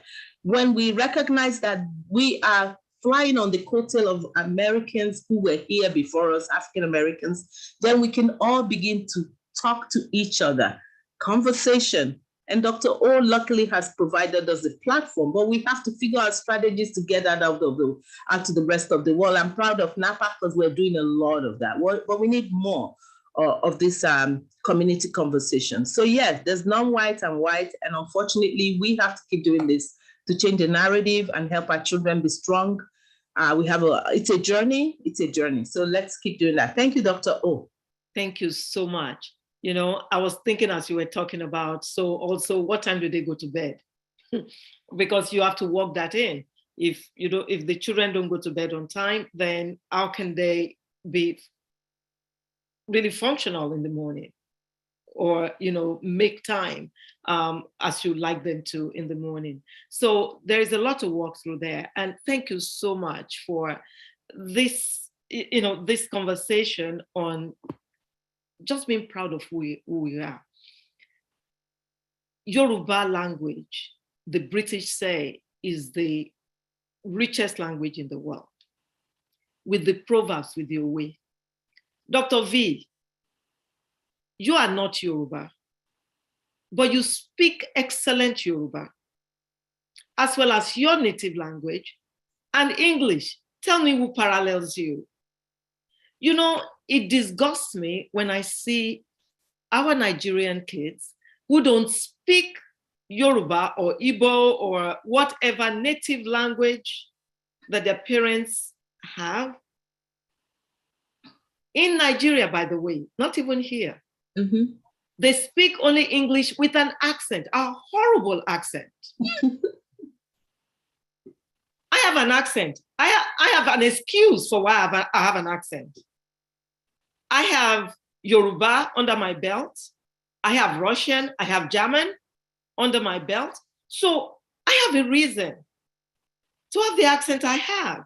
What's your reason when the only language you speak is English and Gali? The accent is just Yaki. We have to change that. We have to teach our children our native languages. We should not lose it. It's important. They will speak English with American accent if they're here. If they're in Nigeria or any other African country, they should have that native language. Nigerians in Nigeria refuse for their children to speak their native language. I don't get it though. Whew. Mr. Taiwo Akilami, kindly unmute and ask your question. Okay. Good evening, ladies and gentlemen. Thank you, Dr. Aluya, for inviting me to be part of this conversation. It's been enriching, very powerful. Actually, I want to make a comment if I'm permitted to, but if you're only permitted to ask questions. No, please. You can comment, you can ask questions. It's an open forum. If you'd like to be a speaker on this is going to be continuous. This is part 2. It's a huge conversation. We can stop it here. If you feel you have something to contribute, let's chat. I will put you on. Okay. So I think that I'm interested in the whole idea of child discipline. And it's something that is overflowed in terms of thinking that discipline is passing down instructions to children, like Dr. Veronica said, which is the father. The word discipline comes from the Latin word disciplinary, which is to teach, not to beat. And anything we don't like in our children, we are the one who put it there. But again, it is important to understand which children are we talking about. You know, when Dr. Aluya started, he was talking about the children that we are talking about today. Now, it is important to understand that we are dealing with, 21st century children. You're either dealing with Gen Z or you're dealing with Gen A. And these are children that are digitalized. The point of distractions are numerous and uncountable. The competition of parents is not even school, it's not even neighbors. The competition of parents are on the palms of the children, the internet, and all of that. So I think when we are considering all of that, it is therefore important that we start early. What I've seen is that those who represent the forces of evil are way ahead of those who represent the forces of good. And so those who represent the forces of good are always trying to catch up with those who represent the forces of evil. And so what I'm saying in essence is that it is important that we understand what we stand for, understand how to best communicate all of that to children, and understand what is happening around us, our environment. Because if you're in the US, you know that everything in the US is governed by an agenda, an ideology behind everything. So at the end of the day, if you don't know where you stand in the equation, how do you even give advice and direction to children? Then finally, on the issue of we turned out well, I think that is debatable. The way we were raised, growing up, I think the whole idea of we turned out well, that in itself is a debatable, conversation, because if we say we turned out well, what is the parameter of judging that we turned out well? We have to differentiate between what God created us to do and look at what we are doing by the true test of our potential. So for me, at the end of the day, we need to look at how we were raised, because we can't give what we don't have. We need to look at how we are raising our children, the ideology behind it, who is speaking to us, and how are we speaking to our children, and ultimately debate this whole idea of how we turned out. Did we actually turn out well? What is the definition of that well? Is it because when we are a president of a country, that somebody is a president of a country does not mean the person turned out well? Hitler was the president of a country, he didn't turn out well. It didn't mean that was the president of a country, he didn't turn out well. So that turn out well is about who we are today in terms of our esteem issues, in terms of our perception, in terms of our worldview, in terms of the contributions that we're making to the world, vis-a-vis the contribution we could have made. So basically, those are the things I want to point out. Thank you very much for a very robust conversation tonight. I've really enjoyed every bit of it, and I'm so grateful to Dr. Aluya for sending me this invite. Thank you very much. Thank you. Thank you so much for your contribution. Much appreciated. I have, I don't know if it's a comment or this is a painful one for me. Sorry, Dr. O. Taiwo didn't tell us what he does. He's a great gentleman who's done a whole lot of work in mentoring young kids, all across. And I must commend him and say, officially, thank you for your great work, Taiwo. Thank you so much again. Much appreciated. Thank you. I can see why you are so passionate in your comments, and right on point. That's why this is a part 2. We're going to continue, because there's no way we can deal with the vastness of this conversation in 1, 2, 3, 4 sessions. So we'll tweak it little by little. Actually, I was brainstorming about bringing our children on as panelists. We need to hear from them. Some of them are on the forum and they show up every week. Those children are intelligent. We can learn a lot from them. Stay tuned. I want to go to the chat really quickly. Nana said, I have watched a spiritual mother watch a pediatric doctor daughter waste away with substances, rejecting calls to help. As observers saw a daughter wasting away, and she kept saying, she needs no help. She's a doctor. She knows better and won't do such. Who told you medical professionals or other professionals don't need help? Very sad indeed. Because I don't know if, Nana, I don't know if you were here when this conversation started. We expressed the fact that the profession that commits suicide the most is medical profession, doctors to be exact. And we talked about the specialties that are more likely to commit suicide. They include, believe it or not, psychiatrists, the ones who are supposed to take care of mental health, anesthesiologists, community health doctors, and family practitioners. So that is very sad. She further said, we need lots of these kinds of conversations to enlighten us, especially women.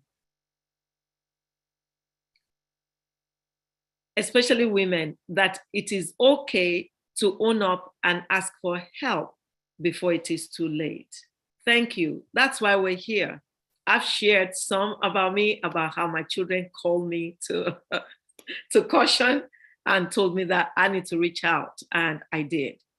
Dr. Craig said, question, is there a distinction between the fact of being Black, or is it being non-white?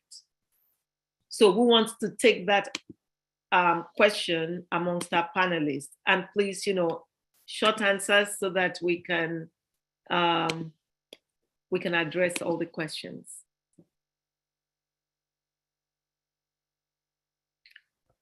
Well, we did talk about, the issue of race. It's really huge. No, is it Black or is it being non-white? Just quickly.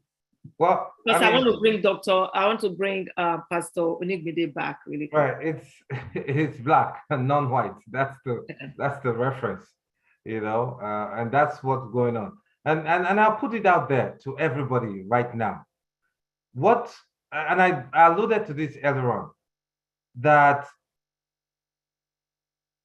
from birth to age 18, the average child spends about 105,126 hours in school. And that is about maybe 12% or 13% of the time they spend in that aspect. So the other aspect is at home. So home, and when I talked about the two forms of education, formal and informal, but you find out that the formal one plays a huge role in influencing the outcome that the child turns out to be. Now, how many of us, with what's going on out there now, know what critical race theory is? Have we ever sat down to look at what's going on? What critical race theory, what does that mean? Because everything that's going out there would affect your child, whether in elementary school today or not, and would affect your grandchild tomorrow. Have we paid attention to all of those? Because these are things that are coming. And we're talking about where race, there's an intersection, cross between social structure, race, and ideology, and these are issues we must begin to think about. When you hear stuff, go back and look it up so that you make you a better person on how best to raise a child, because these are the things that are going to affect everybody. Thank you. Thank you so much. Pastor Onigbinde, kindly come back up. You're muted. You're muted now. Good. Okay. Thank you, Dr. Hall, and thank you, everyone. I think there's something about having issues affecting the issue that we are addressing, and there are ways in which they affect them relatively We can't deny culture and issues like tribe. We can't deny, our color and all that, and how all of that can also affect other things in other ways. But there's something that I actually want to say that is universal, and that is, as we're talking about, parental responsibility, parental sensitivity, parental vigilance to, what happens to our children regarding the issue of depression and suicide and all that. I wanted to say there's something about, and sometimes we don't pay attention to this. There's something about marital stability that we actually don't think that what happens in marriage affect our children. In actually the real way it does. And why we can say that's a sensitive issue, and but one thing I also want us to know is that what the parents decide regarding their home, how they fare, how stable, whatever happens affects the children. I remember one of my young adult children, we always come around for Thanksgiving and we ask them, what are you grateful for? I mean, he's already living on his own. We asked them, what are you grateful for? And we were shocked that one of them said, well, you know what, we are grateful that you guys, you as our parents are still together. And, we're not, he has his own house, is almost going to get married and all that. And they are still affected by what happens between their parents. And so I think it's really important for us to think about that and probably do work harder at what happens in marriage, particularly when we understand that there's also a way that, in a real way, what happens in marriage affects our children. Thank you so much. Thank you very much. Thank you, sir, because what parents do in moderation, we know that children will do in excess. They're watching. And when divorce happens, couples usually think, it's about me. The children are the most affected. Research has shown that. Please look it up. Thank you so much for bringing that up. Much appreciated. Dr. V, I'm going to bring you back up quickly before I go back to the questions in the chat. Real quick, thank you, Dr. O. I just always like to make sure we clarify this accent thing, because I did languages and accent. When I go, people want to impress me. They go, oh, I love your accent. Or they tell me you have a different accent. I say to them, you have an accent. So they get shocked because they're used to people saying thank you. And I go, you have an accent. What is it? It means that every human being has an accent. But you can talk about my different accent and I can talk about your different accent. But it's really important that we start having that conversation with our family. When they say you have an accent, I go, you have an accent as well. Because to me, I speak French, I speak all these languages that I speak. I'm picking up some Spanish as living in California. So my accent comes out differently. So let's correct that. Every human being has an accent. Just they're saying you have an African accent or whatever accent they're detecting, British, whatever. But just be sure to say you have an accent as well. What's the origin of your accent? So thank you. Just wanted to clarify that term accent. Thank you. That's great. I usually say, where's yours from? Excellent. Where's your accent from? Because yes, we do all of that. Excellent comment back. That's good. Thank you. Yes, but my deal, what I was talking about is my pet peeve is the fact that in Nigeria, children raised in Nigeria who don't speak Yoruba, they speak only English, no other language. No, they don't speak Igbo. They don't speak Hausa.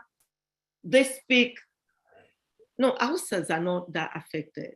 I don't think. Dr. O, for that reason, I offer teaching my own language, Anioma. I offer it free on Saturday mornings. I created a website. I invested in it because that's the way to change it. Each one teach one and begin to talk to people about the importance of your own heritage tied to your self-esteem and who you're going to be. When we're growing up, our parents sing our oriki in the different languages. And that goes back to form who you are. What are we doing to help our children be grounded in the reality of who they are? And that's important for them to stand up straight and tall and face anyone.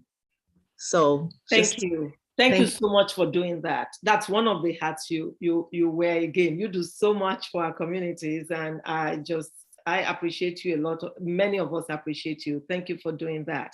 However, I will still go back to the roots, to the parents. Why are some of us deciding not to allow our children to speak the our indigenous language? We need to change that so that they don't start speaking English with this accent, and it's the only accent they know. Anyways, Dr. Jagbe said, how do hypocrisy and the parental bragging rights affect the parenting approach among African American immigrants? Does someone want to take that? Quickly. Hypocrisy and the parental bragging rights affect parenting approach. Well, I think it has been addressed. I alluded to that earlier on when I said, yes, that's what I was going to say. That's been addressed. Would want to leave their incompleteness through their children. So it's a bragging right. Oh, I have 4 children, 4 of them went to Harvard or Ivy League school. So what? Does that qualify the end that they become successful? And if they're successful, how do you qualify success? I've given a talk one time on success and the value of success, because what your definition of success to you is very different from what my definition is. Your definition may be, oh, I need a house in Malibu, one in south of France, and a yacht. And then until I get that, I'm not successful. But for me, I just want to drive a Prius and live in my one single house, and I'm happy. So it comes down to contentment. And that's the value of success. So that issue of pushing individuals and driving them, it's good to have drive. It is good. But to drive individuals to a point of a break point where individuals will see themselves as having not succeeded based on the parameters that were set for them, that they see no other way out but the way of suicide. That's what's dangerous. We must begin to value each. You are absolutely right. Success is defined by individuals. My success, I define my success as knowing Christ. All those certificates and all are cardboards. Dr. Gundikwe says that I said it in our Bible study.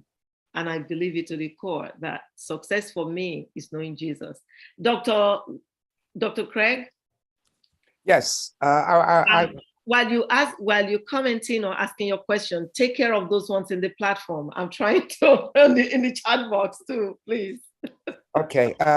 Quickly, Dr. Ajabe's question about hypocrisy, I think it's critical because basically it speaks to the I'll say the parental understanding that it is the tangible which speaks to success as opposed to the spiritual and or the being proud of who we are, where we've come from, and what we've done. Sadly, that is a real situation in many of the people that we've met along the way who are basically just braggarts about something which they consider of value when it's in essence not. That's all I want to say. Thank you. What about what you wrote in the chat box? I'll leave that alone then. I was speaking to basically as a child, say a 6-year-old child who is Black, of African origin, sees something. What they see is a white child doing something. They're not saying, well, I'm Black and I can't have that. They're seeing a child who is who is white, who is not like them. They're not using the term Black to themselves. They're just seeing a white child doing something. So to them, they're missing something. That's part of the parental education that has been lacking for them to make that kind of comparison. That's what I meant by a distinction between Black and non-white, because children do not see themselves, they're not verbalizing, well, I'm Black, non-white. They just see something and they react to it. Also, critical. Children are sensate. They feel. You can talk all the words you want, but if the feeling is not being conveyed in what you're saying, it's just words and it has no value whatsoever. I think we need to touch ourselves in terms of being able to communicate from our heart more so than from our pocket or our mind when we speak to children and also to friends as well. Thank you so much. You know, Dr. Hannah wrote on the platform that a 10-year-old just took her life because her mates and some of her teachers kept saying she smells. Exactly what you said, children are sensate. You know, I want to follow that really quickly with Nana, who said, I teach my kid more at home than in school. I wonder if, you know, this child have had, you know, deep love at home and has been able to communicate that people are laughing at her that she smells. Maybe some changes would have been made. Maybe she does smell. Maybe, you know, deodorant or something could have helped. Maybe she could have been reaffirmed, redirected, who knows? But she says, I teach my kid more at home than in school, but it's holistic education. We need classmates for a balance. That's listening to them, part seems the biggest problem. You will be shocked what a 5-year-old can spill out. I know how much I said to my papa that he never forgot and raised over and over again when I was growing up because before he passed. Words are powerful, but half the problem is solved if we can admit and identify the problem and get working on it, like one of us said, never too late. Thank you so much for that input. And someone else said, I am from a Christian home. Right now, my child came back from college just last night with a piercing of the nose ring. I am having serious concern with this. I have asked myself, is it that I did not bring them up in the right way? Please shine light into this issue. This is an important issue. Please comment, panelists.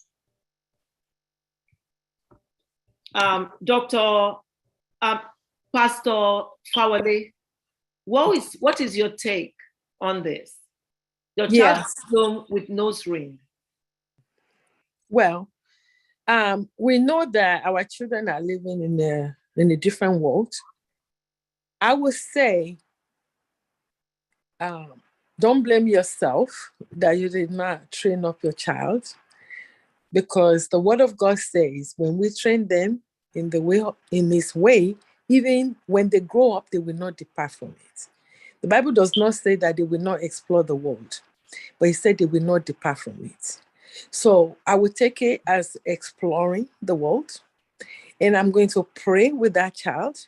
You're going to love her and show her love, because that's the only way you're going to get to having that conversation about, oh, why do you like this?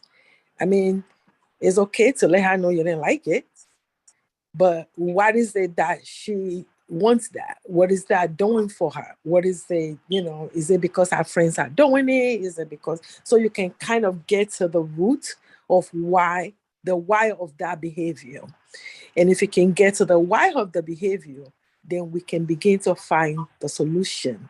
And it's not by coerciveness, it is through love.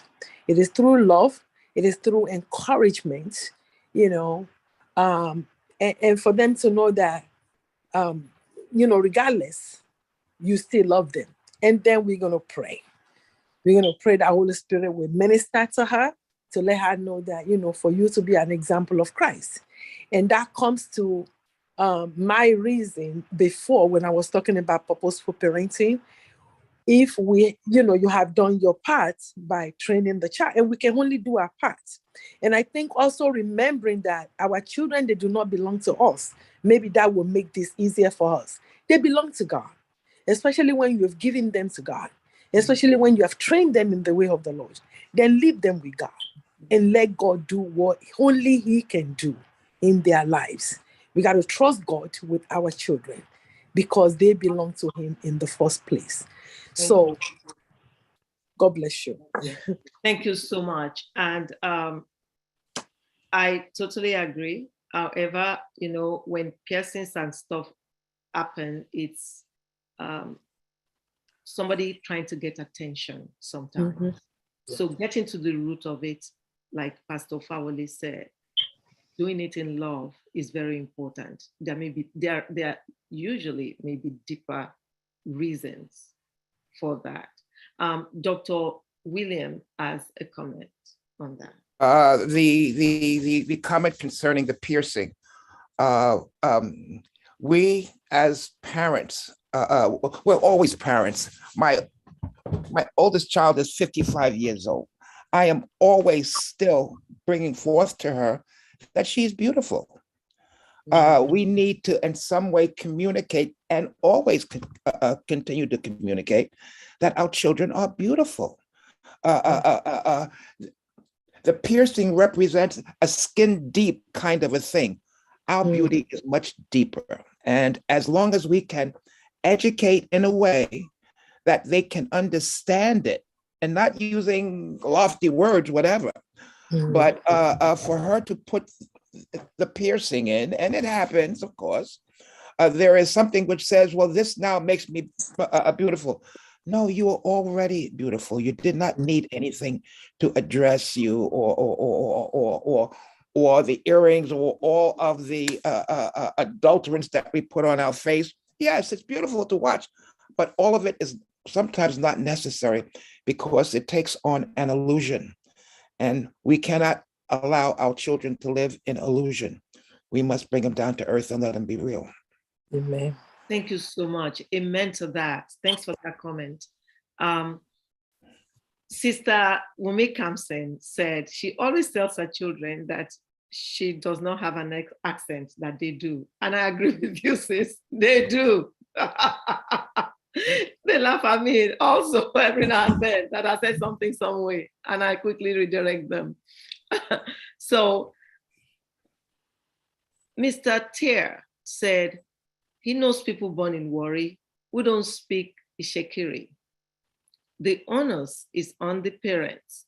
Thank you so much, bro. Dr. V, he's agreeing with me. It's on the parents. There's a root cause. There's no doubt. Absolutely. 100%. It's on the parents. Absolutely. So, Dr. Aluya, it seems you wanted to say something. Sorry. Oh, no. Well, with the issue of the piercing, and I did allude to one of the ones that's really confounding in our community, which is the acceptance of gender identity. Piercing is one, of the lower layers that we tend to deal with. Yeah, I love the way, Dr. Fawole said it, that you teach a child the way he should grow. And when he's grown, he will not depart from it. Yes, they are in the world, but not of the world. And that's the difference. And they have to make their personal choices as they go on. And those choices would determine, what the eventual outcome is. And your role is to sit and pray for them.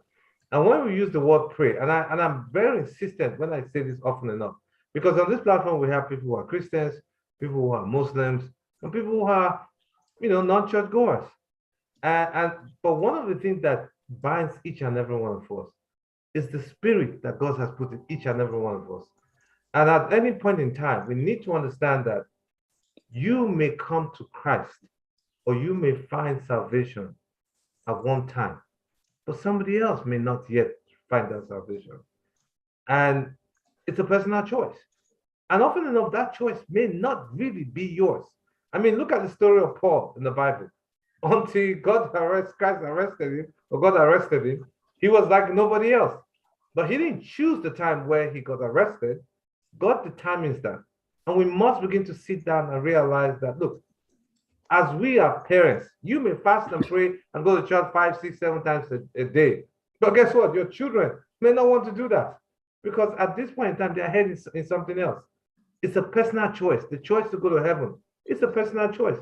And the choice to accept Christ is a personal choice. Amen. It's not yours to follow. You know, you might guide them, you might lead them, because that's one thing that's causing a whole lot of fracas in homes, you know, where in Black homes, where they're like, what are you talking about? I raised you as a child of God in the Pentecostal church, and now you're not there, you don't go to church. You're smoking weed. And that's another issue that we're talking about. I mean, look at the social structure where a lot of these kids smoke weed. Is now allowable? We never did that before. You understand? We have people who basically raised themselves up by the bootstrap and got themselves to where they are. And they grew up in inner cities, but they have the mark of God that made them different. And that's why, you know, in the spectrum of things, we must understand that everybody comes to God at a different time. And when their time is set, they will definitely come to God. And that's one thing. And for those who have come, your job is to continue to show love and explore and expand and share that love as much as possible to make everybody better. Thank you so much. Wow. Dr. Aluya, God bless you. Dr. V, kindly unmute. Okay, I have unmuted. I know I'm Go ahead. So I know that we are running out of time, and I just want to say, as an educator working with adults as well as families, the first thing we train as our educators is that we ask, who is the most important teacher in a child's life? And that is the answer you gave, the parent. The parent knows the nuances of the child. So we have responsibility in setting up our children in the right path. And the biblical quotes clearly affirms that. But within that, we must involve our children in that process. And that's where disciplining and guidance comes. And we must also let our children know that they are really important, special, beautiful. We need to build them up, but we must be honest with them. Honesty is important because they need to be set in reality. And that means that if you have those conversations from when they were little, so important, then you'll be able to have it when they're older. And that means you're taking them to your mosque or your church, and you're having a dialogue with them, and you're listening to them, and you're including them in the rationale formation. That means when they then come to you and they have 20 nose rings, like my sister said, then you go back again to, let's talk about it. So tell me, what is it? And then ask yourself, don't forget, always get yourself as part of the process. And that doesn't mean blaming, because blaming is wasted energy. It's asking yourself real questions. What is it that I don't like about that nose ring? You might even have a difficult time finding the answer. So try to find your own rationale. Does it ruin your child's skin? What is it? And then what if they pull some of the African stunts with you? I read it in National Geographic that that's part of how Africans adorn themselves in beauty. You're going, So you know what? It's okay to say, let's go read more about it, but let's read also about my culture, our culture, your culture. And so that you can include them in the research, because that then gets them. And of course, I like what Dr. Williams said. He's probably been saying it to the child. You don't need anything additional to make you beautiful. Remember, I used to tell you just how your skin just glows and you're just like grandma. So I think that none of us is perfect, because we can have all the platform ready, but our children will pull up his stunt because they just met some friends that she likes, he likes, and they are all in nose ring. So to be part of that group, we need to do nose ring. I always get asked, children are bullying my child. What do I do? Do I go talk to the teacher? I said, yeah, that's part of the conversations, because you want to know. Are they telling your child the child is smelling? So you actually have real answers, like somebody said. You do washing, cleaning. Then you also need to do some home prepping. You must have your child be ready to stand up. So you must start teaching your child how to stand up, how to be the leader. My mom always said, you need to be the leader. Don't let somebody else lead and tell you what you need to do. And that way, there are some of those coachings that you do. So you grow up being somebody that speaks up, and it's okay if you lead people correctly, but you must also teach your children to lead right. So there's a lot of work. And then, yes, they may have some surprise packages, but don't forget, if you have dialogue and conversations with your children, you can have those conversations as well. But you're included in it, not just blaming our children for doing something or being really amazed. Yes, we will be shocked, but let's now stop, think, and say, what's my role in it? Just like your role in your child being late to church. What's my role in it? What are the roadblocks that's bringing it? Am I comparing the two children without seeing the differences? Am I observing? And then, like my sister who talked about the nose ring, yes, all of our children come up with one surprise or the other, but just go back to the table of conversation and ask questions and listen, and then talk about how can we address this? What are some of the other things we could do? Let me show you some of the things we did to be beautiful in our culture. Maybe you can share that with your friends without, piercing and hurting your skin. And then somebody asked about LGBTQ.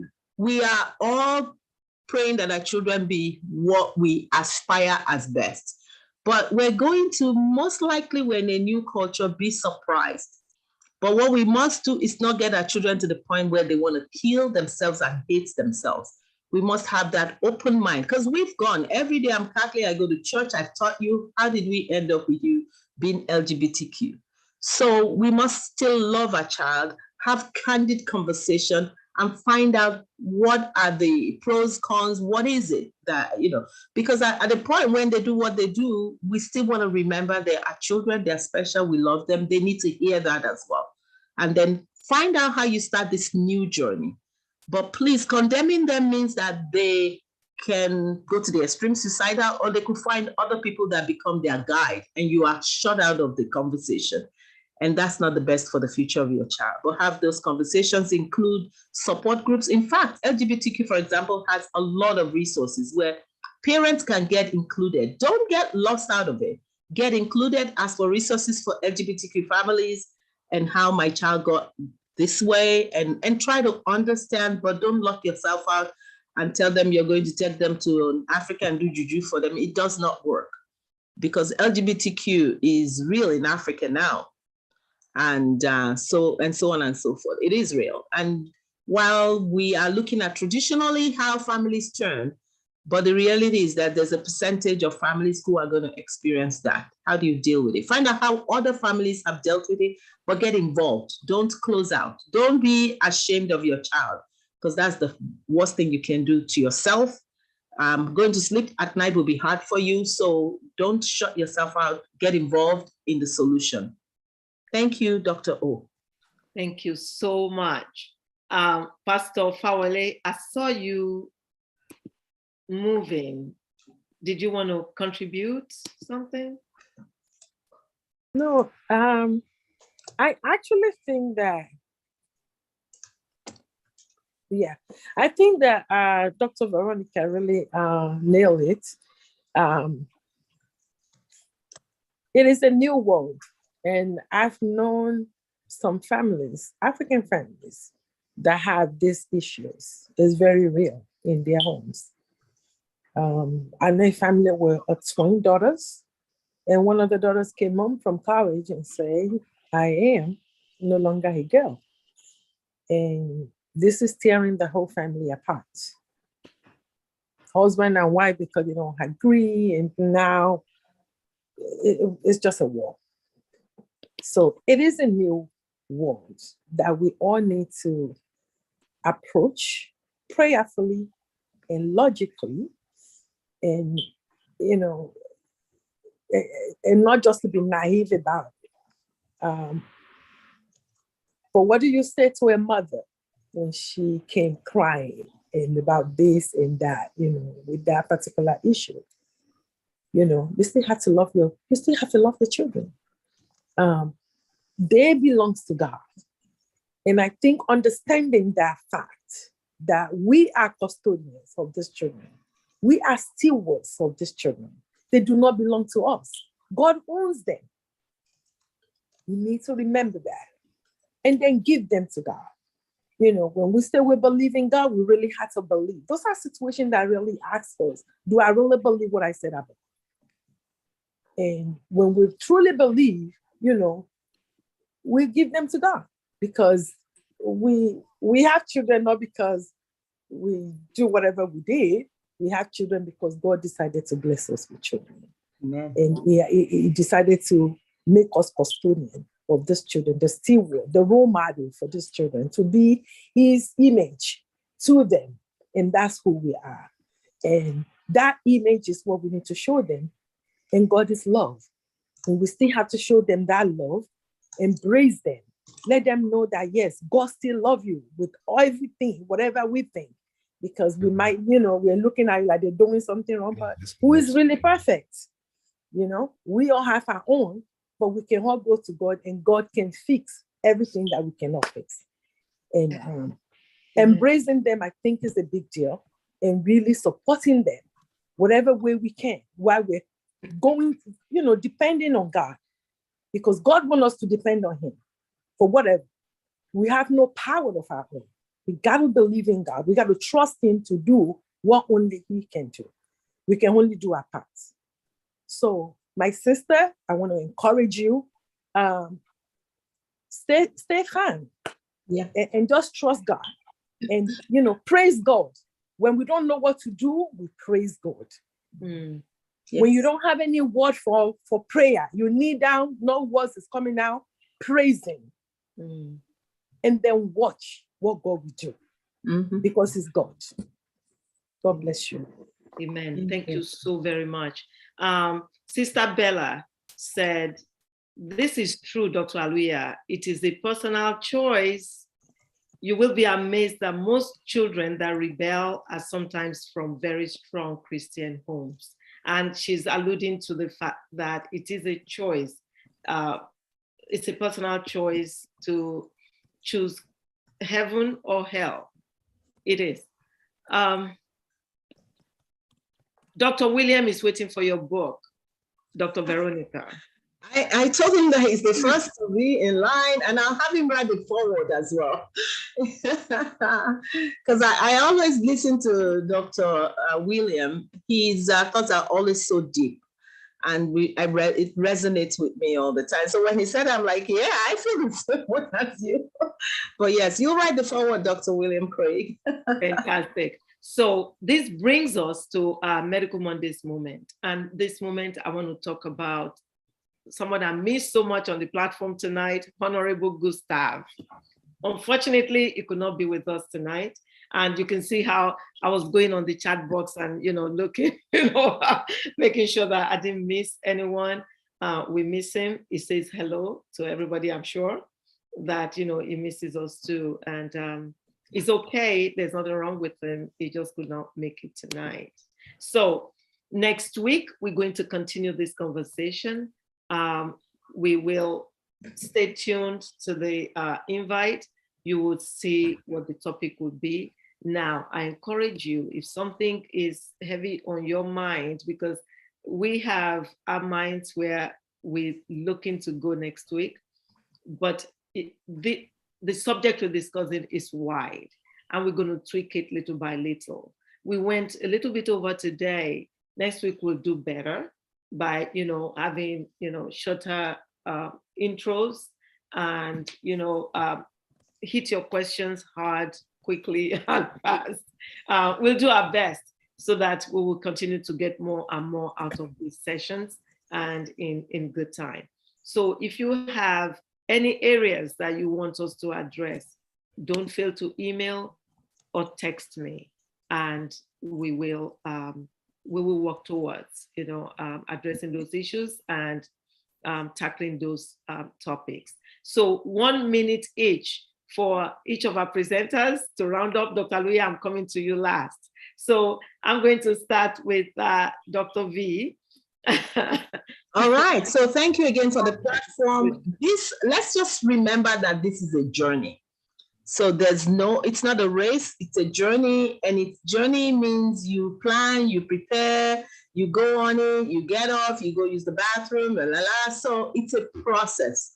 But let's begin to embrace where we are. We used to want to go home. We're not going home. This is home. And so we have two homes. Luckily, we have a country like Nigeria that allows dual citizenship. So we do have two homes, but we have to remember that we follow our children. Many children now, unfortunately, deaths are starting to happen. Guess what? In our language, there's a proverb that says, when the living are living, when the dead die, the living make a decision. Parents will say, nobody is going to bury me here. I'm taking home. The children are like, no, we want to come visit with you at your grave. So they are going to bury their dead locally. So we see that happening. So our reality is that we're here. And that means that our children are going to come home and tell us things that are happening here, like my ears and my noses are pierced. Like I am gay. There are things, ideals like somebody that Dr. Aluya said, and many others, about what we want for our children. Oh yeah, I'm the mother of a doctor, engineer. But you know what? Chefs make great money. They do survive. All we want is their happiness and joy. Let's follow their dreams. Let's have conversations. Let's do active listening. Go look up more about active listening and find out where you need to learn how to listen and have conversations with your children. Thank you again, Dr. O, and the amazing panel and amazing everybody, Dr. Ajagbe, Dr. William Craig, you've been helping Dr. O reach us and all the doctors, and Dr. Aluya, thank you for leading this panel. God bless you. I look forward to this conversation continuing. Thank you. Thank you. Thank you so much. And you know, it's continuing. You're coming week after week after week. Okay. And Auntie Tower. Pastor Mayowa, my sister. Please, your 1 minute comment or roundup, please. Well, I'm very grateful for this opportunity for everyone here today. And I just want all of us to remember that parenting is an emotional experience. And as we go on, you know, with our children, our grandchildren, the children that God placed in our lives, let us be attentive to them. Let us find time to build that relationship. Let us find time to listen to them and discipline them in love. I really hope that, you know, I will be able to join again. It's a lot to talk about parenting. I think our pastor did mention something about our marriage. I think that has a lot to do, and there's a lot going on with our African marriages these days. God help us. Amen. Amen. Thank you so much. And we'll see you next week too. So, Dr. Aluya, the ball is in your court. Well, thank you so much for, you know, this and for the good kind of one that we're opening up. So it's like Dr. V said, it's a journey, but that journey begins early from the home. And there's a common saying that you only can bend a fish when it's still fresh. Once it's old and stuck in its way, you can't bend it.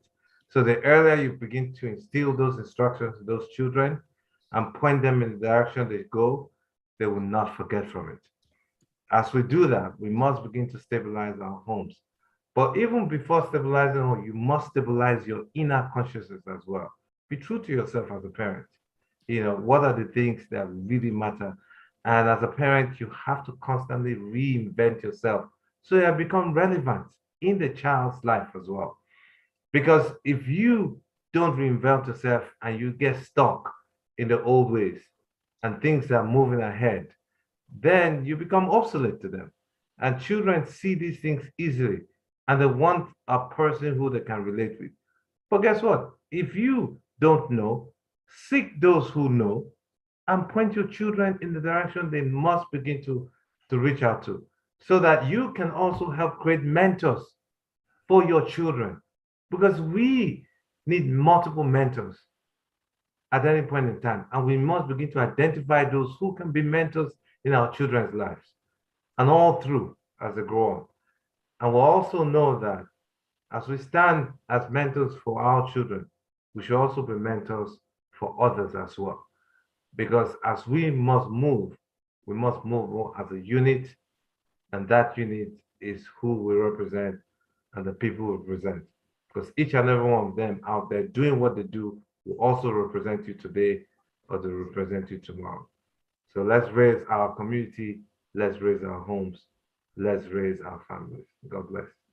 Amen. Thank you so much. And I want to remind us that this is a forum where we disseminate information, correct information, deep information, but we're not establishing medical care. And, I just wanted to remind us of that. And I wanted to, round up with Dr. Craig reminding us that we are in midstream. Our children are never too old for us to continue to love them and to guide them. And there were lots of thank yous, and Dr. Ajagbe just opened another can of worms, which Dr. V has alluded to is another opening that parents may be the reason why children would, peers and do stuff like that, because they change their appearances. African Americans that change their appearances with hair texture and, skin, I guess, complexion, skin bleaching, maybe that's what it is. That's subject that we need to also address in the future. But until next week, I want to thank our speakers tonight. You guys were phenomenally awesome. I mean, thank you so very much for your time, the knowledge you imparted into us.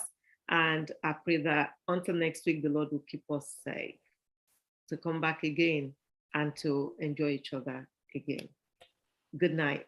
Thank you, Dr. O. Great job. Thank you, everybody. Good night. Right, good night. Thank you night. all. Good night. Thank you, you. Dr. Aluya, all of you. Thank Good you. job. Thank you. Thank you. Hi,